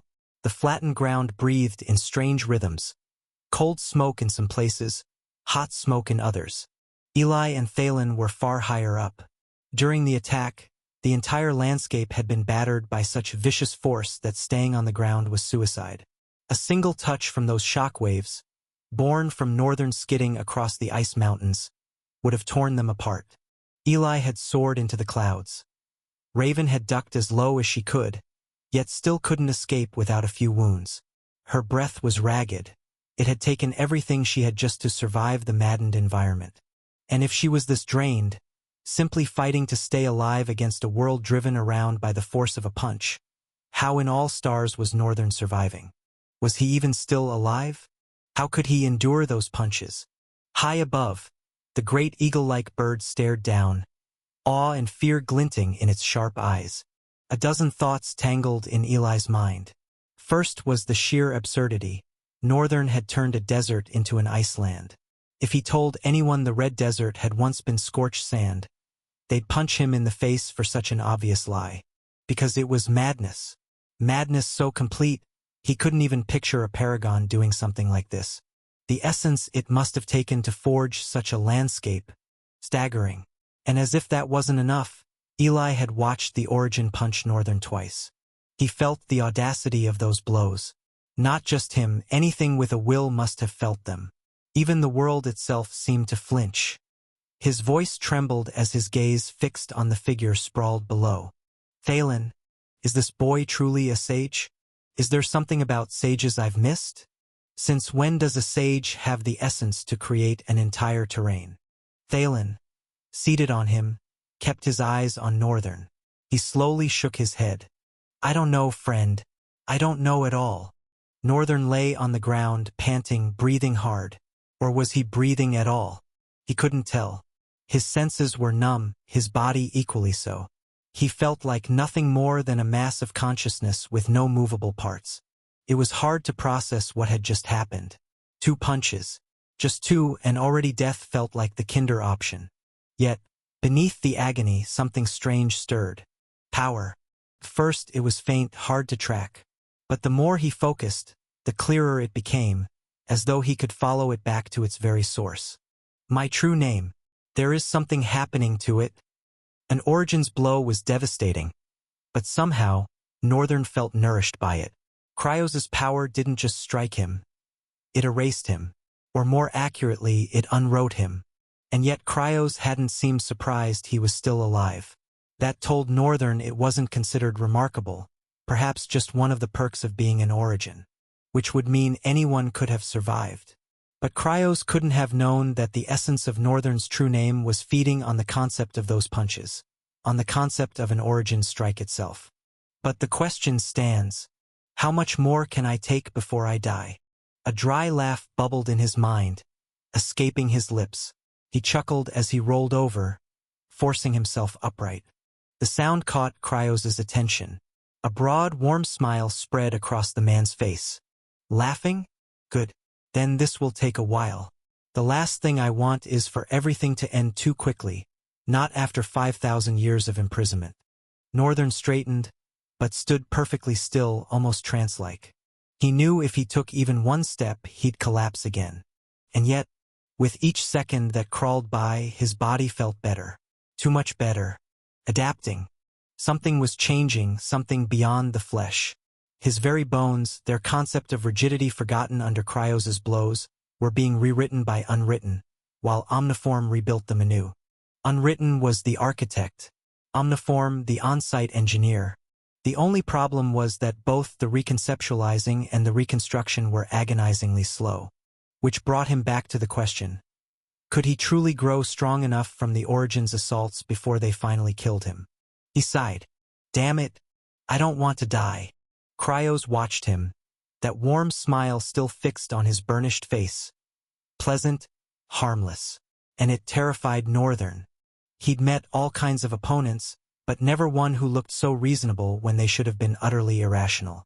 Guess you really can't judge a book by its cover. Cryos folded his arms, studying Northern like a trinket of uncertain worth. What to do with you? I'd savor it, but I have other obligations. My brothers and sisters, they've forgotten me. I think it's time they remembered. He tilted his head slightly, golden light glimmering in his eyes. They'll be troublesome, of course. But not for long. Not once I bring Mother home. That same warm, harmless smile never wavered as his gaze pinned Northern in place. You have my mother, boy, and sooner or later, you'll want to give her to me. Northern's frown deepened. I hate you. Cryos's smile widened, just enough to show the edge beneath it. Good. Hate keeps you alive just long enough for me to finish. He opened his hand, and a sword of crimson light bloomed into it. Without pause, he shot forward toward Northern, who had only just begun to move, yet Cryos had already closed the distance entirely. The sword was drawn back, sweeping in from behind to cleave down upon Northern, who was still mid-step, staring at the spot where Cryos had stood micro-ages ago. But before the crimson arc could land, another blade erupted upward from below. This one shone gold, radiating a pristine, burning light. It met the strike just above Northern's head, the clash birthing a shockwave so fierce it devoured the ground itself, leaving nothing but a yawning void. The impact rattled Northern to his core, but instead of falling, he shot skyward. Below, the lady, bathed in pale golden radiance, descended alongside the Origin into the chasm carved open by their collision. Northern hovered, his brows furrowing. Isn't that Terence? His frown sharpened. Ulica. Without another thought, he dove, streaking down into the chasm. No way I'm missing this opportunity for a lore drop. Chapter 1074. Bullying the World. Northern dove straight into the gaping chasm, pursuing both origins as they collided and clashed with earth-shattering force. His distance was vast compared to theirs, even as he traveled at insane speed.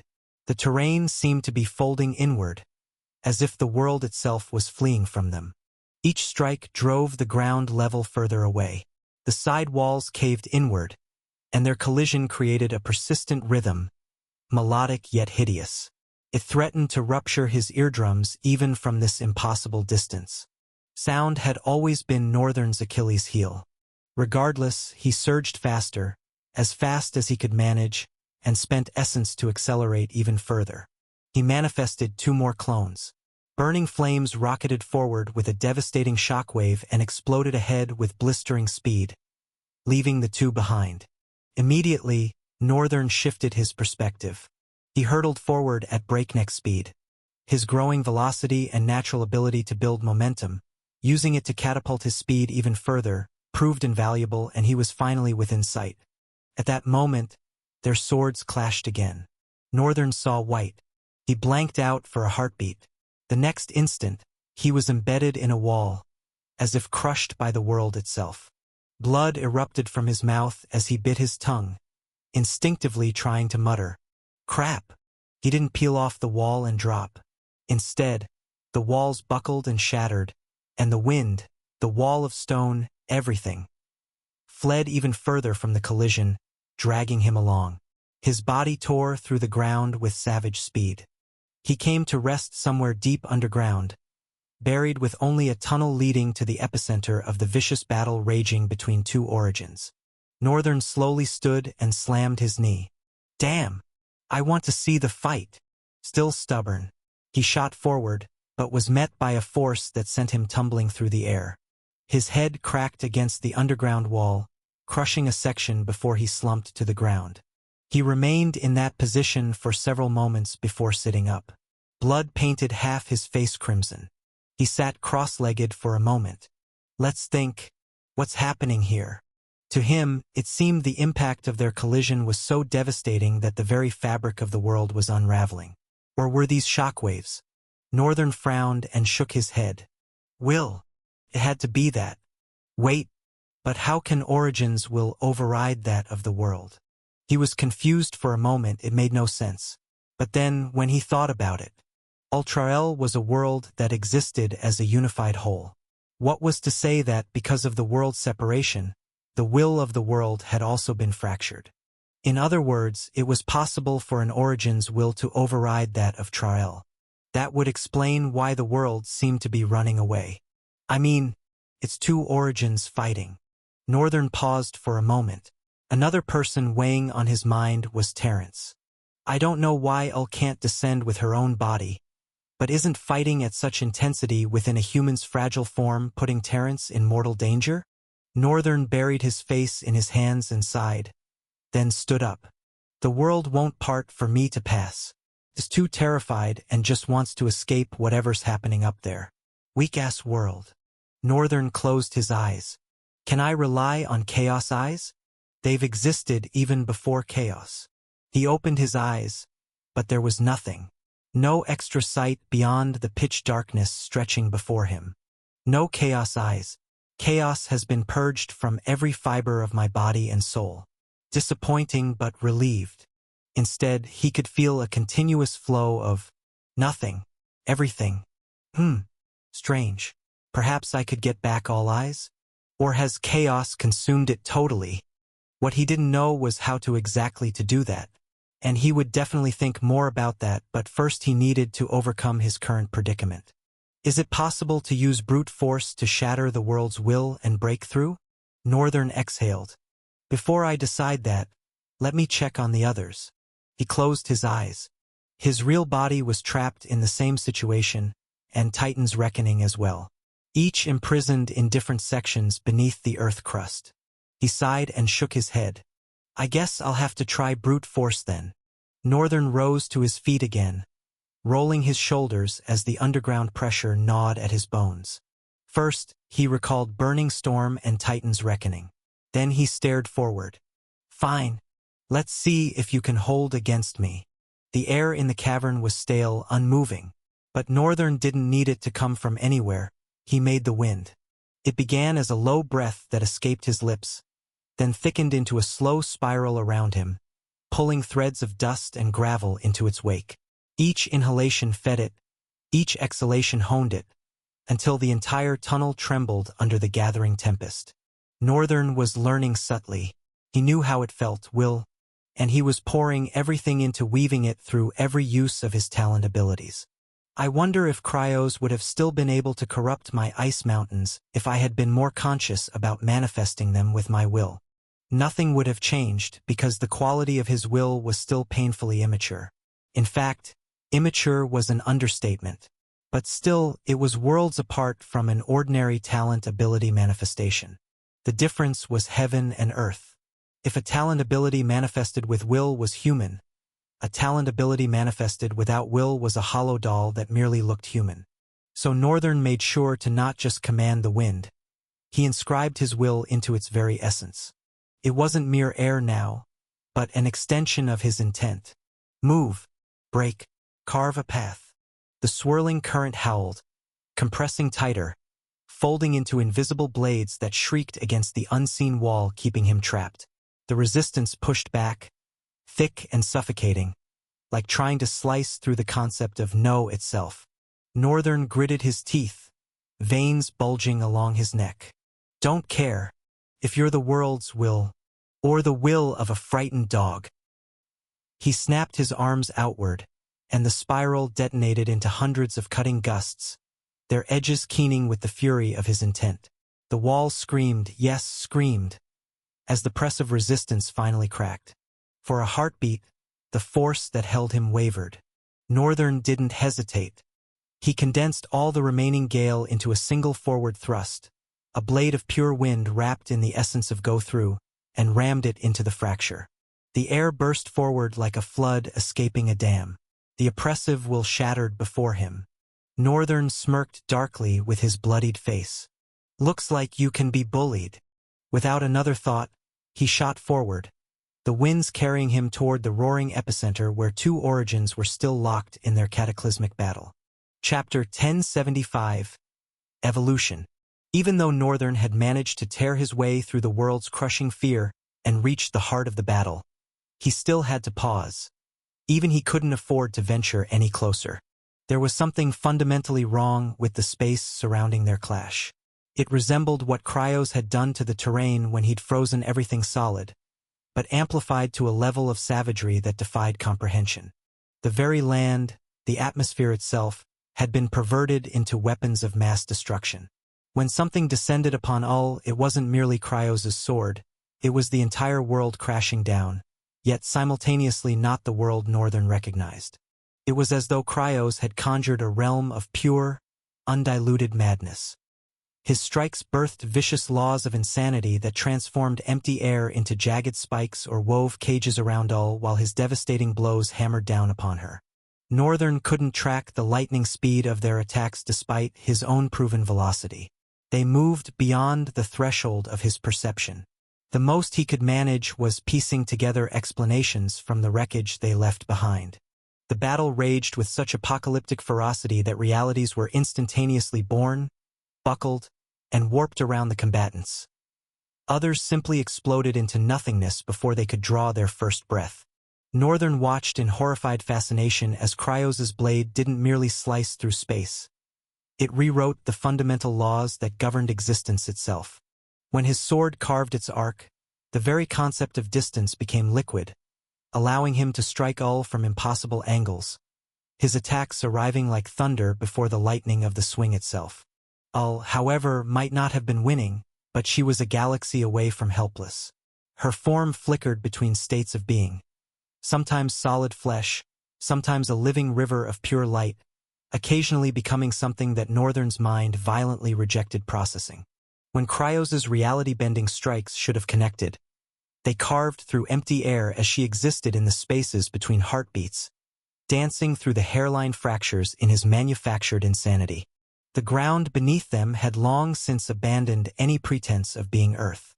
It writhed like tortured flesh, birthing crystalline formations that sang with harmonies that could drive men mad. These weren't mere obstacles. They were extensions of Cryos's murderous will, clawing upward to seize Ul with a hunger that transcended every physical need. Northern pressed his palms against his ears as the symphony of their clash reached him. Not the familiar ring of metal kissing metal, but something infinitely more disturbing. It was the sound of concepts shattering like glass, of fundamental truths being pulverized and reborn in real time. Each thunderous impact sent shockwaves through existence itself, and Northern could feel his own sense of self fraying at the edges like old rope. In the fleeting moments when their movements slowed enough for him to snatch glimpses of the actual combat, Northern realized they were no longer truly fighting in the same dimension. Cryos would strike downward while somehow simultaneously attacking from below, his sword existing in multiple states like a quantum nightmare, all countered by being everywhere and nowhere, her responses flowing from directions that didn't exist until the precise moment she willed them into being. What in the world? How was he supposed to enter a battle like this? It was a dilemma that Northern couldn't crack. Yet something was happening to his eyes. Something primal. They radiated savage desire. A lust so pure it burned. An intensified hunger that consumed everything else. What they're doing with Will is insanely magnificent. I want it. I need to be able to do something like this. Northern's eyes had become so laser-focused they appeared glassy, as though death had already claimed him. But his eyeballs moved with terrifying speed, darting like caged lightning. As he stared, despite being unable to follow the action, only drawing conclusions from the devastation, something extraordinary was occurring. His eyes were slowly adapting. He had plunged into a trance so deep it bordered on terrifying, and the demon of emulation had been studying the battle style with predatory intensity. The intricacy, the impossibility of its uniqueness, the flow. As Northern's eyes evolved, the chaos began to crystallize into something even more terrifying: patterns. What had seemed like pure madness revealed itself to be choreography of the most impossible kind. He could see it now. Cryos wasn't just fighting Ul in the present moment. His strikes were cascading through multiple timelines simultaneously. When his blade moved, it birthed echoes, some striking moments before the original swing, others landing seconds after, all targeting identical spatial coordinates but across different temporal planes. It was as if he was conducting a symphony of violence across the fourth dimension itself. Ul's responses were equally mind-shattering. She wasn't dodging in any traditional sense. Instead, she was editing herself out of existence at the precise microsecond of impact, then rewriting herself back into reality from a position of devastating advantage. Northern studied her body language. There was a subtle rhythm to her disappearances, a hidden pattern to where she chose to rematerialize. And it was truly breathtaking, considering she was accomplishing all of this while trapped within the fragile shell of human flesh. But what truly set Northern's eyes ablaze with hunger was the raw will behind their movements. Cryos's will was like a hurricane system of pure intention, generating its own weather patterns of reality distortion. Each thought, each deadly purpose, spawned subsidiary realities that served his combat needs. When he decided to strike from above, gravity itself became his willing slave, pulling not just his sword but the entire concept of downward force into his attack. When he chose to cage Ul, space folded inward like origami made of nightmares, creating geometric impossibilities that trapped her in angles that shouldn't exist in any sane universe. It was something Northern recognized. Cryos had used similar techniques against him, and Northern had tried desperately to use them to overcome the world's crushing will. But his fumbling attempts and Cryos's mastery were separated by an ocean of skill. Because now he could see it. He could understand with crystal clarity that the difference was an endless chasm. Ul's will was the antithesis of Cryos's, more surgical, more precise than a scalpel made of pure thought. She treated reality like a text she could edit at will. Where Cryos created new laws, she found loopholes in existing ones. Northern watched her read the battlefield like a scholar, identifying the hairline fractures in Cryos's manufactured insanity and slipping through them like threading a needle made of pure concept. The most incredible revelation was how they were both operating on multiple layers of intention simultaneously. On the surface, they were trying to land killing blows. But beneath that deadly dance, Cryos was attempting to trap Ul in a reality where victory was mathematically impossible, while Ul was systematically dismantling the logical foundations that allowed his reality manipulation to function. Northern's breathing became ragged as something extraordinary began to happen to his eyes. They began to burn him alive, but he refused to surrender and close them. His sclera turned crimson as though blood was flooding into it, but Northern was too stubborn, too hungry. He refused to close them, refused to blink for even a heartbeat. He was drinking in the sight of this battle like a man dying of thirst, and it was making his heart thunder with euphoria. His eyes would burn to ash before he'd even consider blinking. However, that wasn't his destiny. Instead, the runes blazed to life. Northern glimpsed them with his peripheral vision, which somehow divided into another segment of sight entirely. That's right, his segmented vision had returned, and in this second field of vision, Northern could see the impossible. Demon of emulation is evolving. Demon of change is evolving. All eyes is evolving. The seed of endless is evolving. Chapter 1076. The Origin of Endless. Northern nearly buckled under the strain. With everything cascading through him, his attention threatened to fracture when he latched onto something crucial. But instead of allowing the division, Northern simply forged a parallel stream of consciousness to handle it, while maintaining his focus and trance-like state, else the whole process would have shattered. Something profound and electrifying was unfolding within the demon of change, demon of emulation, all eyes, and the seed of endless. Their evolution wasn't the familiar transformation he'd grown accustomed to witnessing. It felt more like a single evolution had triggered a cascade, sparking an intricate web of connection with endless as the foundation. Demon of emulation and change seemed to be woven into a living vessel, and that vessel itself was All Eyes.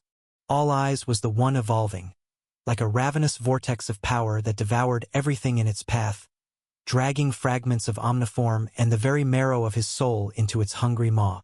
Because of its evolution, the others were being swept into a forced metamorphosis. The seed, origination of endless, is blooming, and here, this blindsided Northern completely. He hadn't expected the seed to bloom with such ferocious speed. Was it even conceivable that the seed could unfurl so rapidly? Moreover, I thought I carried the seed of tyranny? When did it become the seed of origination? His parallel mind stuttered to a halt, struggling to digest the torrent of transformation surging through him. Could this mean I'm becoming an origin, when I haven't even reached zenith? Northern almost laughed. A cold, incredulous sound, because how in the blazes was that possible? Although no written path existed for becoming an origin, no human had ever achieved it. Only alien races that had long since transcended humanity bore that distinction. Northern had confirmed this with his newfound knowledge about the Mergens. So he'd naturally assumed one had to become a zenith first, shatter human limitations before even glimpsing the path to tyranny. He hadn't even dared dream becoming an origin was possible, since origins were the genesis of concepts themselves. But that very reality answered his doubts. Endless had begun with him, yet could he truly claim to be the genesis of endless? That seemed breathtakingly arrogant. But the fact that this was happening spoke for itself. Something monumental was stirring. Amidst the tempest of change raging through his eyes, Northern could feel something fundamental reshaping his body and soul. No, it's omniform and unwritten. The realization struck him like lightning. Omniform and unwritten were already reconstructing his entire being, their activities swept up in the evolutionary maelstrom that devoured everything in its wake. The vortex of power reached its thunderous crescendo, and Northern felt the final surge tear through his very essence. His parallel thought stream collapsed back into singular focus as the transformation completed itself with devastating finality. At that moment, he could no longer maintain the trance and was violently expelled from it. The force was so crushing that he went hurtling backward, smashing into the undulating walls of the subterranean chamber. Buried beneath rubble, Northern's eyes remained closed for a heartbeat. Demon of change has evolved to tyranny of change. Demon of emulation has evolved to tyranny of emulation. All eyes has evolved to infinite eyes. Congratulations.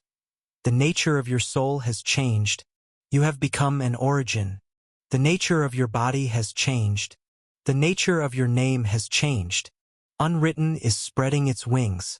The essence of your true name is being woven into the nature of your soul as an origin. Now you can wield it at will. You can learn the names of things, you can give things names, and you can strip away their names. Northern slowly exhaled as he opened his eyes. His eyes had transformed utterly. His irises now blazed with an intense, crystalline blue, layered with faint concentric rings that shifted like living things even when his gaze remained still.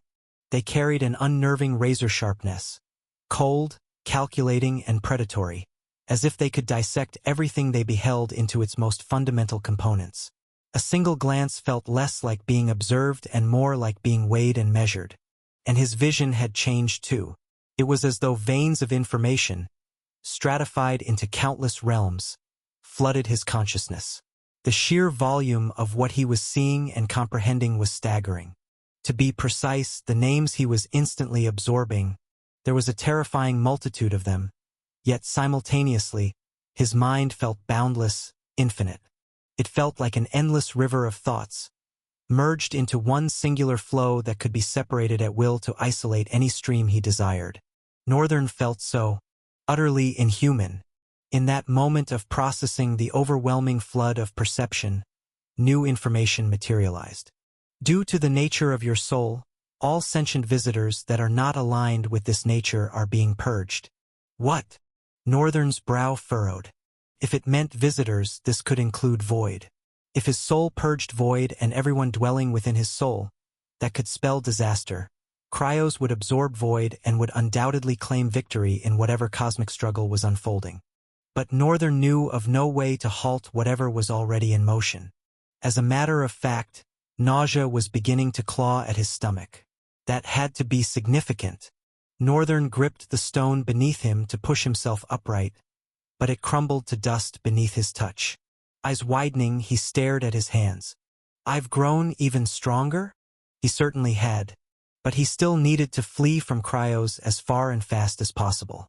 With deliberate restraint, he attempted to stand, but the fractured underground beneath him crumbled further still. He levitated with the grace of a weightless feather and shot upward. He frowned momentarily at the thought of punching through the Earth's crust to reach the surface. But then Northern discovered he knew the name of the Earth's crust. And so he spoke to it. Open. Instantly, a savage chasm yawned wide above him, carving a direct path to the surface. Northern was stunned by what he could accomplish. He was also smiling, awestruck, and hungering to do more. He knew the name of distance, and so he commanded it. Excuse me. In an instant he moved. He wouldn't call it movement. It felt like he had always been there. Floating above the frozen wasteland he'd created, patches of it molten and blazing. As his feet touched the ground, a screech like glass shards tearing through his skull assaulted his mind. He squeezed his eyes shut and staggered. By the time he managed to steady himself, blood was trickling from one nostril. Northern touched it and examined the crimson drops with a frown. His body was buckling under the strain of wielding such staggering power. Limitations of the human body. That meant if he continued unleashing his abilities, his body could tear itself apart. But the troubling part was that he didn't even think he was tapping his origin powers. He didn't even know what they were. This was merely the force of understanding his true name. Northern narrowed his eyes. Could it be that my true name has remained dormant all this time because of my body and soul's limitations? Could that also mean he was destined to become an origin from the very beginning? What in the world was happening? Northern's mind reeled with confusion, but he still needed to put as much distance between himself and Cryos as possible, before the origin of madness and chaos sensed Void's liberation and devoured it whole. Northern's gaze sharpened with deadly focus, and he took flight. Chapter 1077.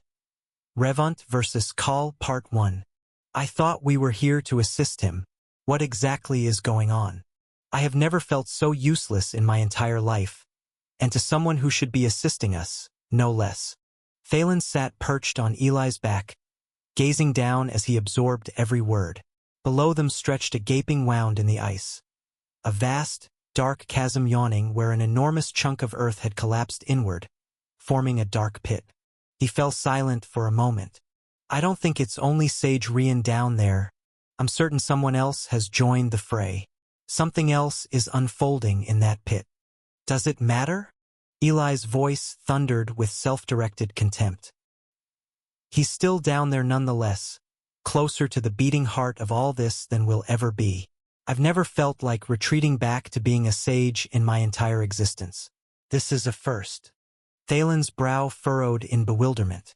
Why would you want to go back to being a sage? How would that remedy our current predicament? Eli hesitated, the words hanging in the frigid air. It appears being a sage carries more weight than being a paragon, and perhaps, just perhaps, I overlooked something crucial about that path. Thalen released a bitter chuckle. Has your perspective been warped because of Sage Rian? Eli's voice cut through the silence again. Look at the impossible standards that boy sets. His predatory golden eyes blazed like molten fire. If there was some essence of being a sage that slipped through my fingers, I wouldn't hesitate to crawl back and relearn everything. He even wields will with surgical precision, something we could only dream of achieving as paragons. Yes, there's definitely a piece of the puzzle I'm missing. Don't be so melodramatic, my friend. I don't believe Sage Rian's extraordinary nature stems from his rank as a sage. I think it's woven into the very fabric of his talent. You witnessed him unleash super speed, fire, and ice, didn't you? Eli's voice quivered like a plucked string. Yeah. How is that even remotely possible? Thalen pondered, letting the question marinate in the cold air. I haven't the faintest idea. He's never unveiled the nature of his talent. But I suspect he possesses multiple abilities, or at least his talents are as different as night and day. I truly can't say. Eli's gaze drifted upward, studying the man seated on his back. He lingered in thought. I assumed he was supposed to be a member of your citadel. Thalen didn't respond immediately, letting a heartbeat pass. Well, it was born of convenience. He joined on his own terms and kept his abilities locked away like state secrets. Eli nodded with deliberate slowness. His attention dropped momentarily. What about the girl, then? Do you know her? Thalen shook his head. I haven't the slightest clue who she is, but that raven-black hair, those crimson eyes. It's rare to encounter eyes that burn like pools of fresh blood.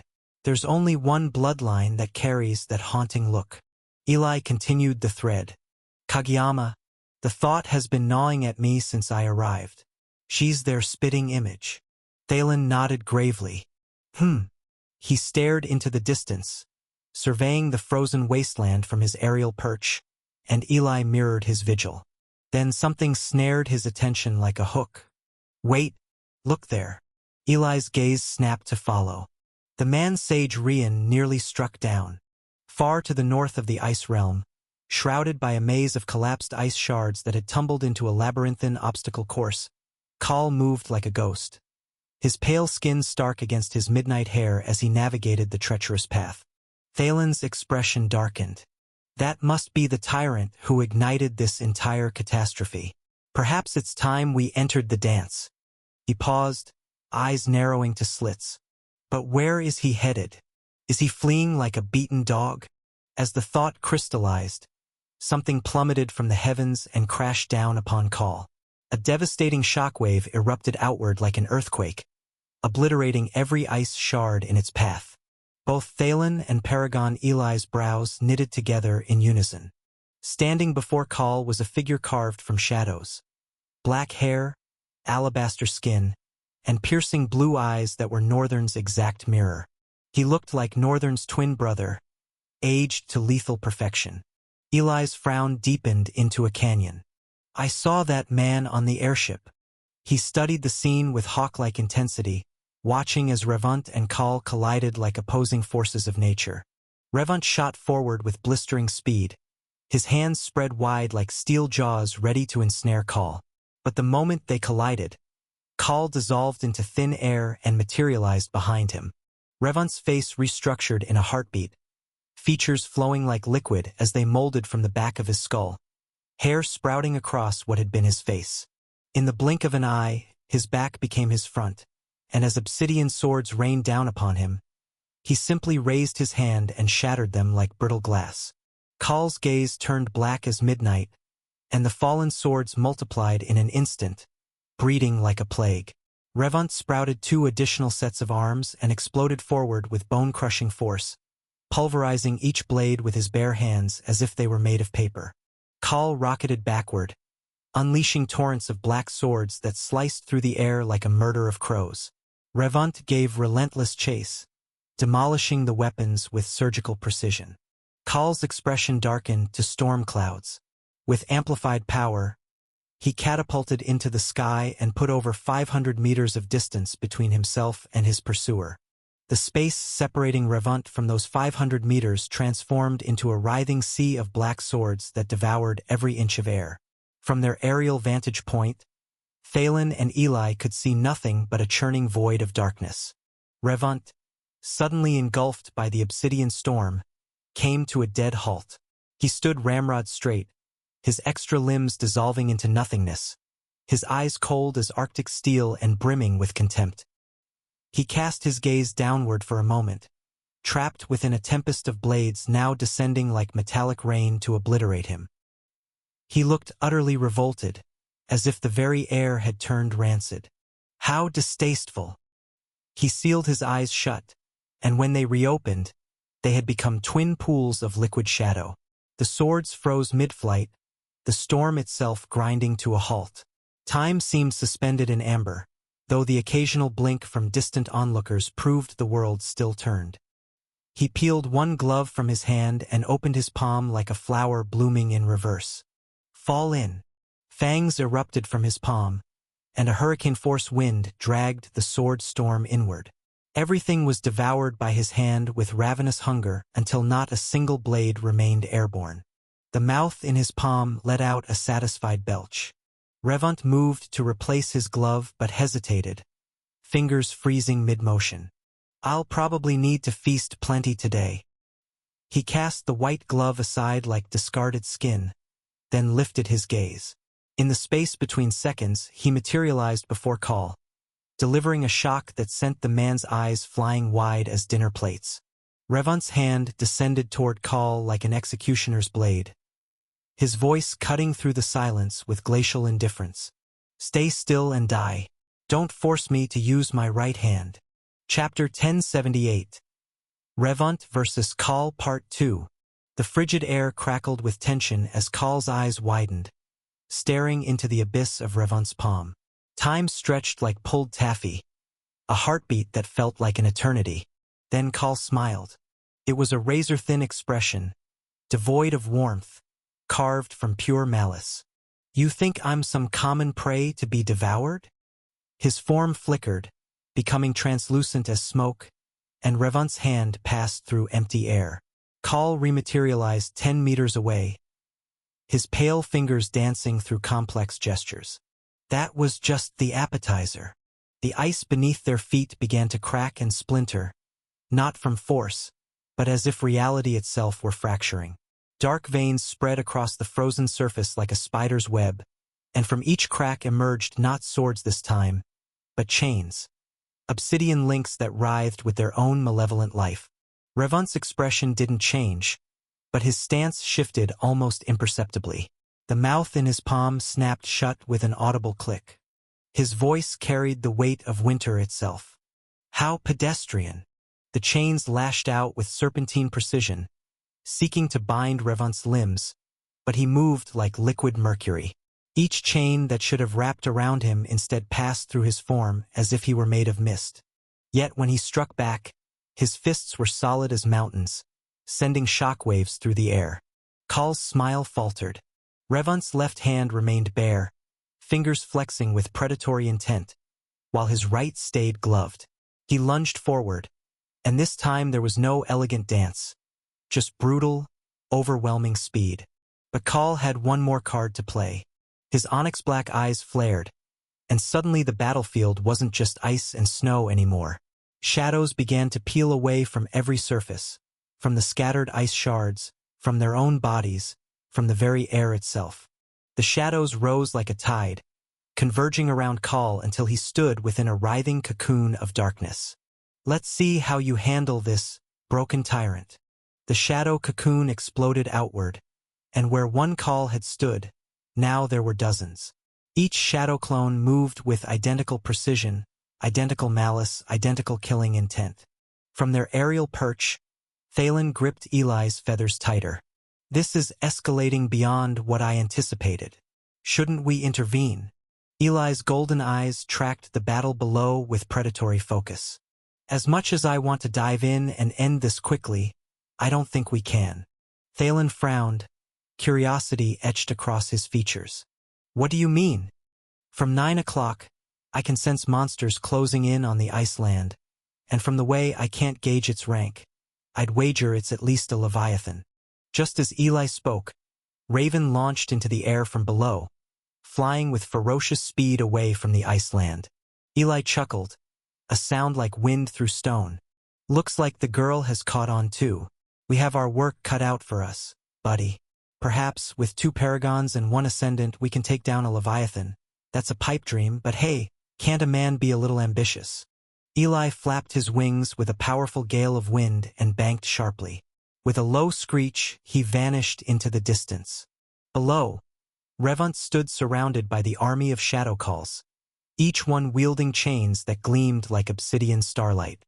His head tilted slightly, the only sign of what might have been amusement. He raised both hands, left bare, right still gloved, and for the first time, genuine menace radiated from his form like heat from a forge. "I suppose I'll have to get serious after all." The temperature plummeted another 20 degrees in an instant, and even as they flew away from the center of the battle, Thalen and Eli could feel the oppressive weight of whatever power Revunt was about to unleash. The air itself seemed to thicken, becoming viscous with an emotion so pure and concentrated it was almost tangible. A living thing that breathed despair into every molecule. Despair. Not the gentle melancholy of lost love or the sharp sting of failure. This was despair distilled to its absolute essence, weaponized and given flesh. It rolled outward from Revunt like a tsunami of hopelessness, crashing against everything in its path. The shadow clones of Call began to waver, their forms losing cohesion as the crushing weight of absolute futility pressed against them like an iron fist. One by one, they dissolved back into wisps of darkness, unable to maintain their existence in the face of such overwhelming bleakness. But Call himself remained standing. His true form, the original, stood motionless at the center of the dissipating shadows. His pale skin had taken on an almost translucent quality, and dark veins were visible beneath the surface like a network of midnight rivers mapping his mortality. Yet his onyx-black eyes burned with defiant fire that refused to be snuffed out. "Impressive," Call whispered, his voice carrying despite the oppressive atmosphere that sought to smother all sound. "I can feel it, the weight of 10,000 broken dreams, the echo of every heart that ever stopped beating from sheer hopelessness. I never thought a broken tyrant like you would still be able to wield his tyranny to such a staggering degree." Call grinned. "But you forget something." He took a step forward, and the ice beneath his foot cracked. Not from force, but from the sheer intensity of his will pushing back against Revunt's influence like a blade cutting through silk. "I was born in despair, forged in it. While you became its master, I became its child." Another step.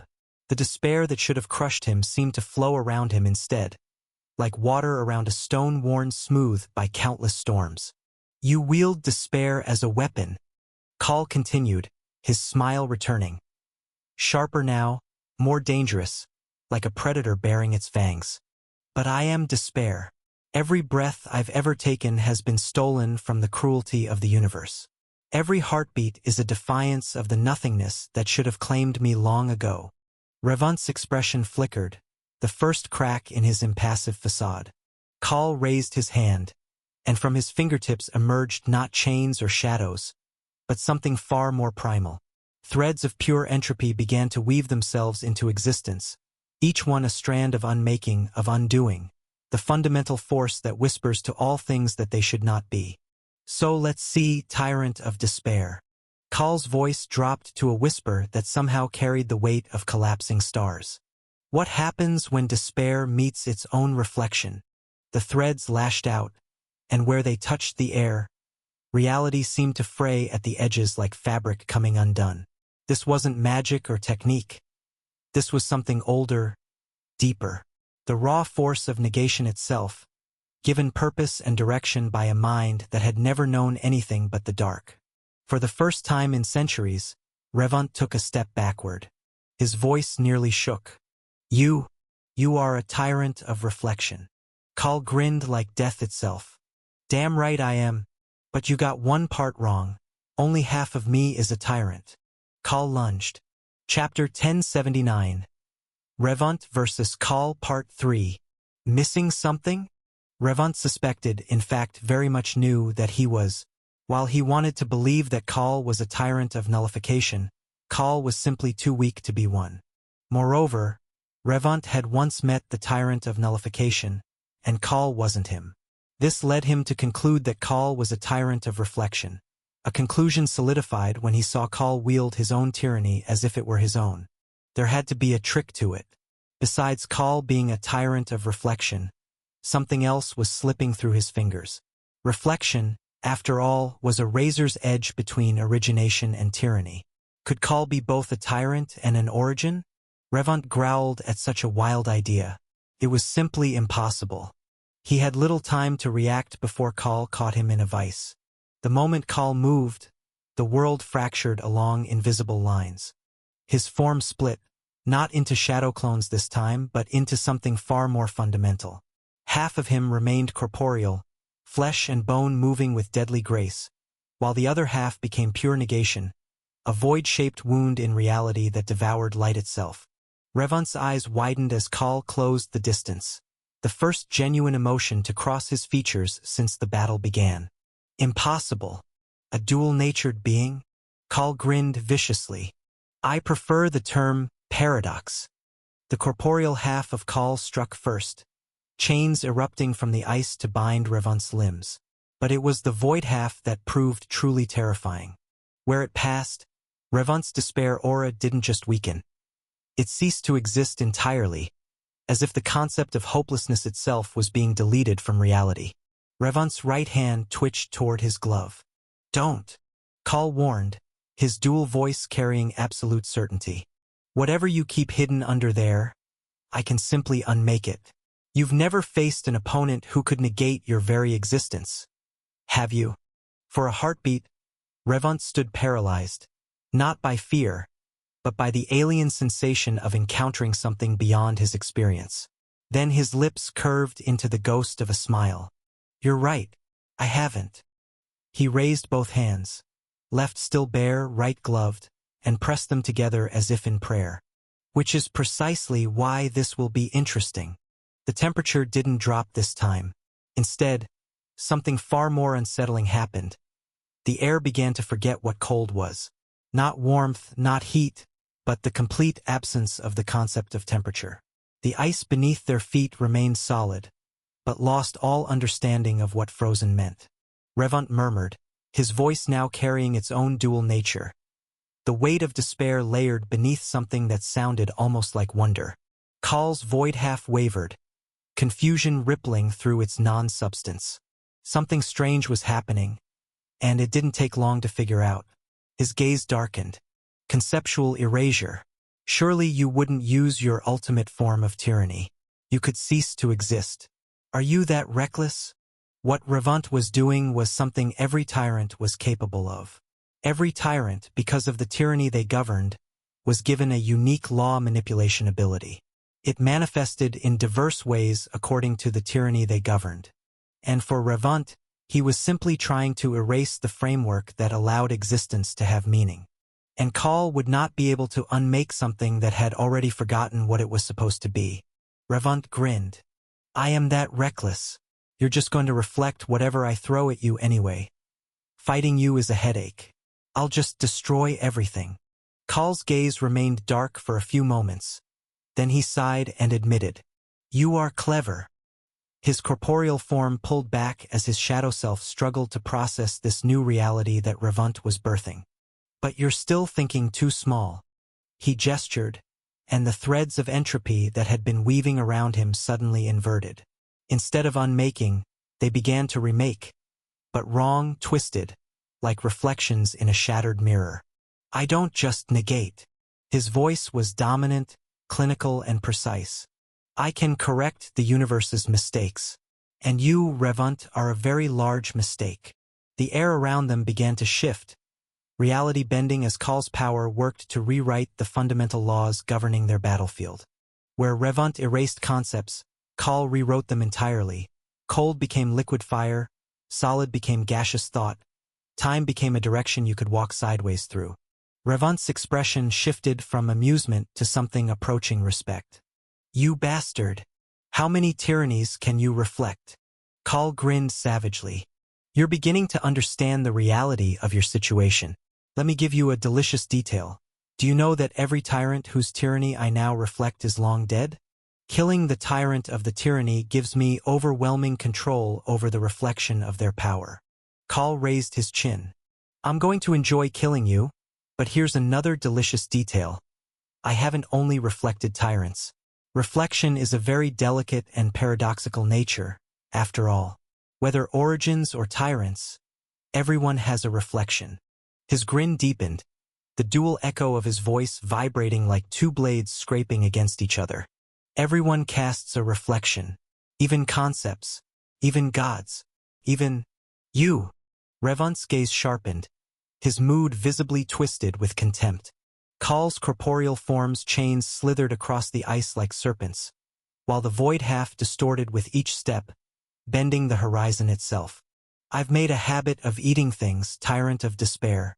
I hope you don't mind if I take a bite." The battlefield groaned under their competing wills. The erasure Revant had birthed gnawed at the laws of existence, stripping away the idea of what is. But where the void advanced, shattered fragments of stolen tyrannies flickered, flames that bled sound, winds that carried memories, shadows that weighed like stone. Each was a grave marker of someone Kal had killed, yet each obeyed him with unnerving precision. Revant tilted his head, his bare left hand flexing as if weighing the threads of reality. "So you've been hunting them for permanence of their reflection." He softly sighed. "Makes me curious. Why are you loyal to an origin?" Kal tilted his head. "Loyal?" He chuckled. "The only thing I'm loyal to is my needs.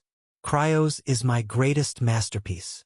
A sudden lurch ran through Revant's body, not physical but conceptual. For an instant, he felt his own despair mirrored back at him, amplified into something alien. His vision fractured, as if staring into a mirror made of blades. The mirrored despair twisted, mutating into something that was no longer Revant's at all. It was heavier, colder, foreign, and it pressed into him like a second skin that didn't fit. Revant shuddered at the cold, helpless feeling of his own despair consuming him. He had no means of breaking free. His mind felt cold and bleak. The concept of hope had never existed in him, but Revant, despite holding an indifferent gaze, seemed to crack inwardly in that moment. Not because he was scared of dying, he wasn't scared of anything. It was just that, with everything in him, Revant despised losing. Chapter 1080. The Skyrender Part 1. Raven surged ahead of the rest, racing toward the eastern edge of the Icelands, flying further from the desert and Luengard Empire. That was where the strange, oppressive energy pulsed from. Cutting through the air at breakneck speed, her face bore a grave expression. Even Raven, who usually remained stone-faced, couldn't mask her emotions this time. Realizing Northern's true strength was one thing, a jaw-dropping revelation. The fact that they existed worlds apart had shattered her mind, yet simultaneously filled her with immense joy. She had always meant well from the beginning. Coming to the Dark Continent, she watched countless people lose themselves to fear, to the brutal drive for survival, and it cut her deeply. No one understood how thoroughly the survival mindset stripped away one's potential for greatness. It had done the same to her. Forced to mature early within her family, she had spent all her years barely scraping by, clinging to existence. Someone like her hadn't been given any choice. Not until her second awakening, when she chose to truly live, when she chose to grow into her full potential. That was when she realized how much she'd been missing. It wasn't about the second awakening itself. It was about her resolve. Life blooms when one believes it will. Life becomes hell when one expects it to be. The power of perspective is brutally undermined and crushed by reality's cruelty. Raven understood. Reality was merciless. Perspective seemed abstract and flimsy against such harshness. But if someone could anchor their mind enough to make their perspective their reality, they would discover they could build immunity to this world's cruelty. Raven was no great speaker or teacher. Putting these truths into words felt impossible. So the only path she saw was to show people through action. Coming from a ruthless family like the Kageyama, she somehow excelled at it. She used every method available to reach her goals. And in all earnestness, it was for people's good. Yet now, as she reflected, she found herself questioning so much of what she'd done, especially to Northern. In the end, she was just like Ruffsburg. But Raven wanted to atone for that. She hadn't known better. She'd only done what she knew how to do best. Regardless, she had hurt people, killed people. At the tender age of 20, she was already a ruthless killer. Those weights, the weight of lives she'd claimed with the flood, the people she'd slain out of necessity and weakness, would never leave her shoulders. It was her burden to bear. She didn't even hope for redemption. She simply wanted to stop adding to it.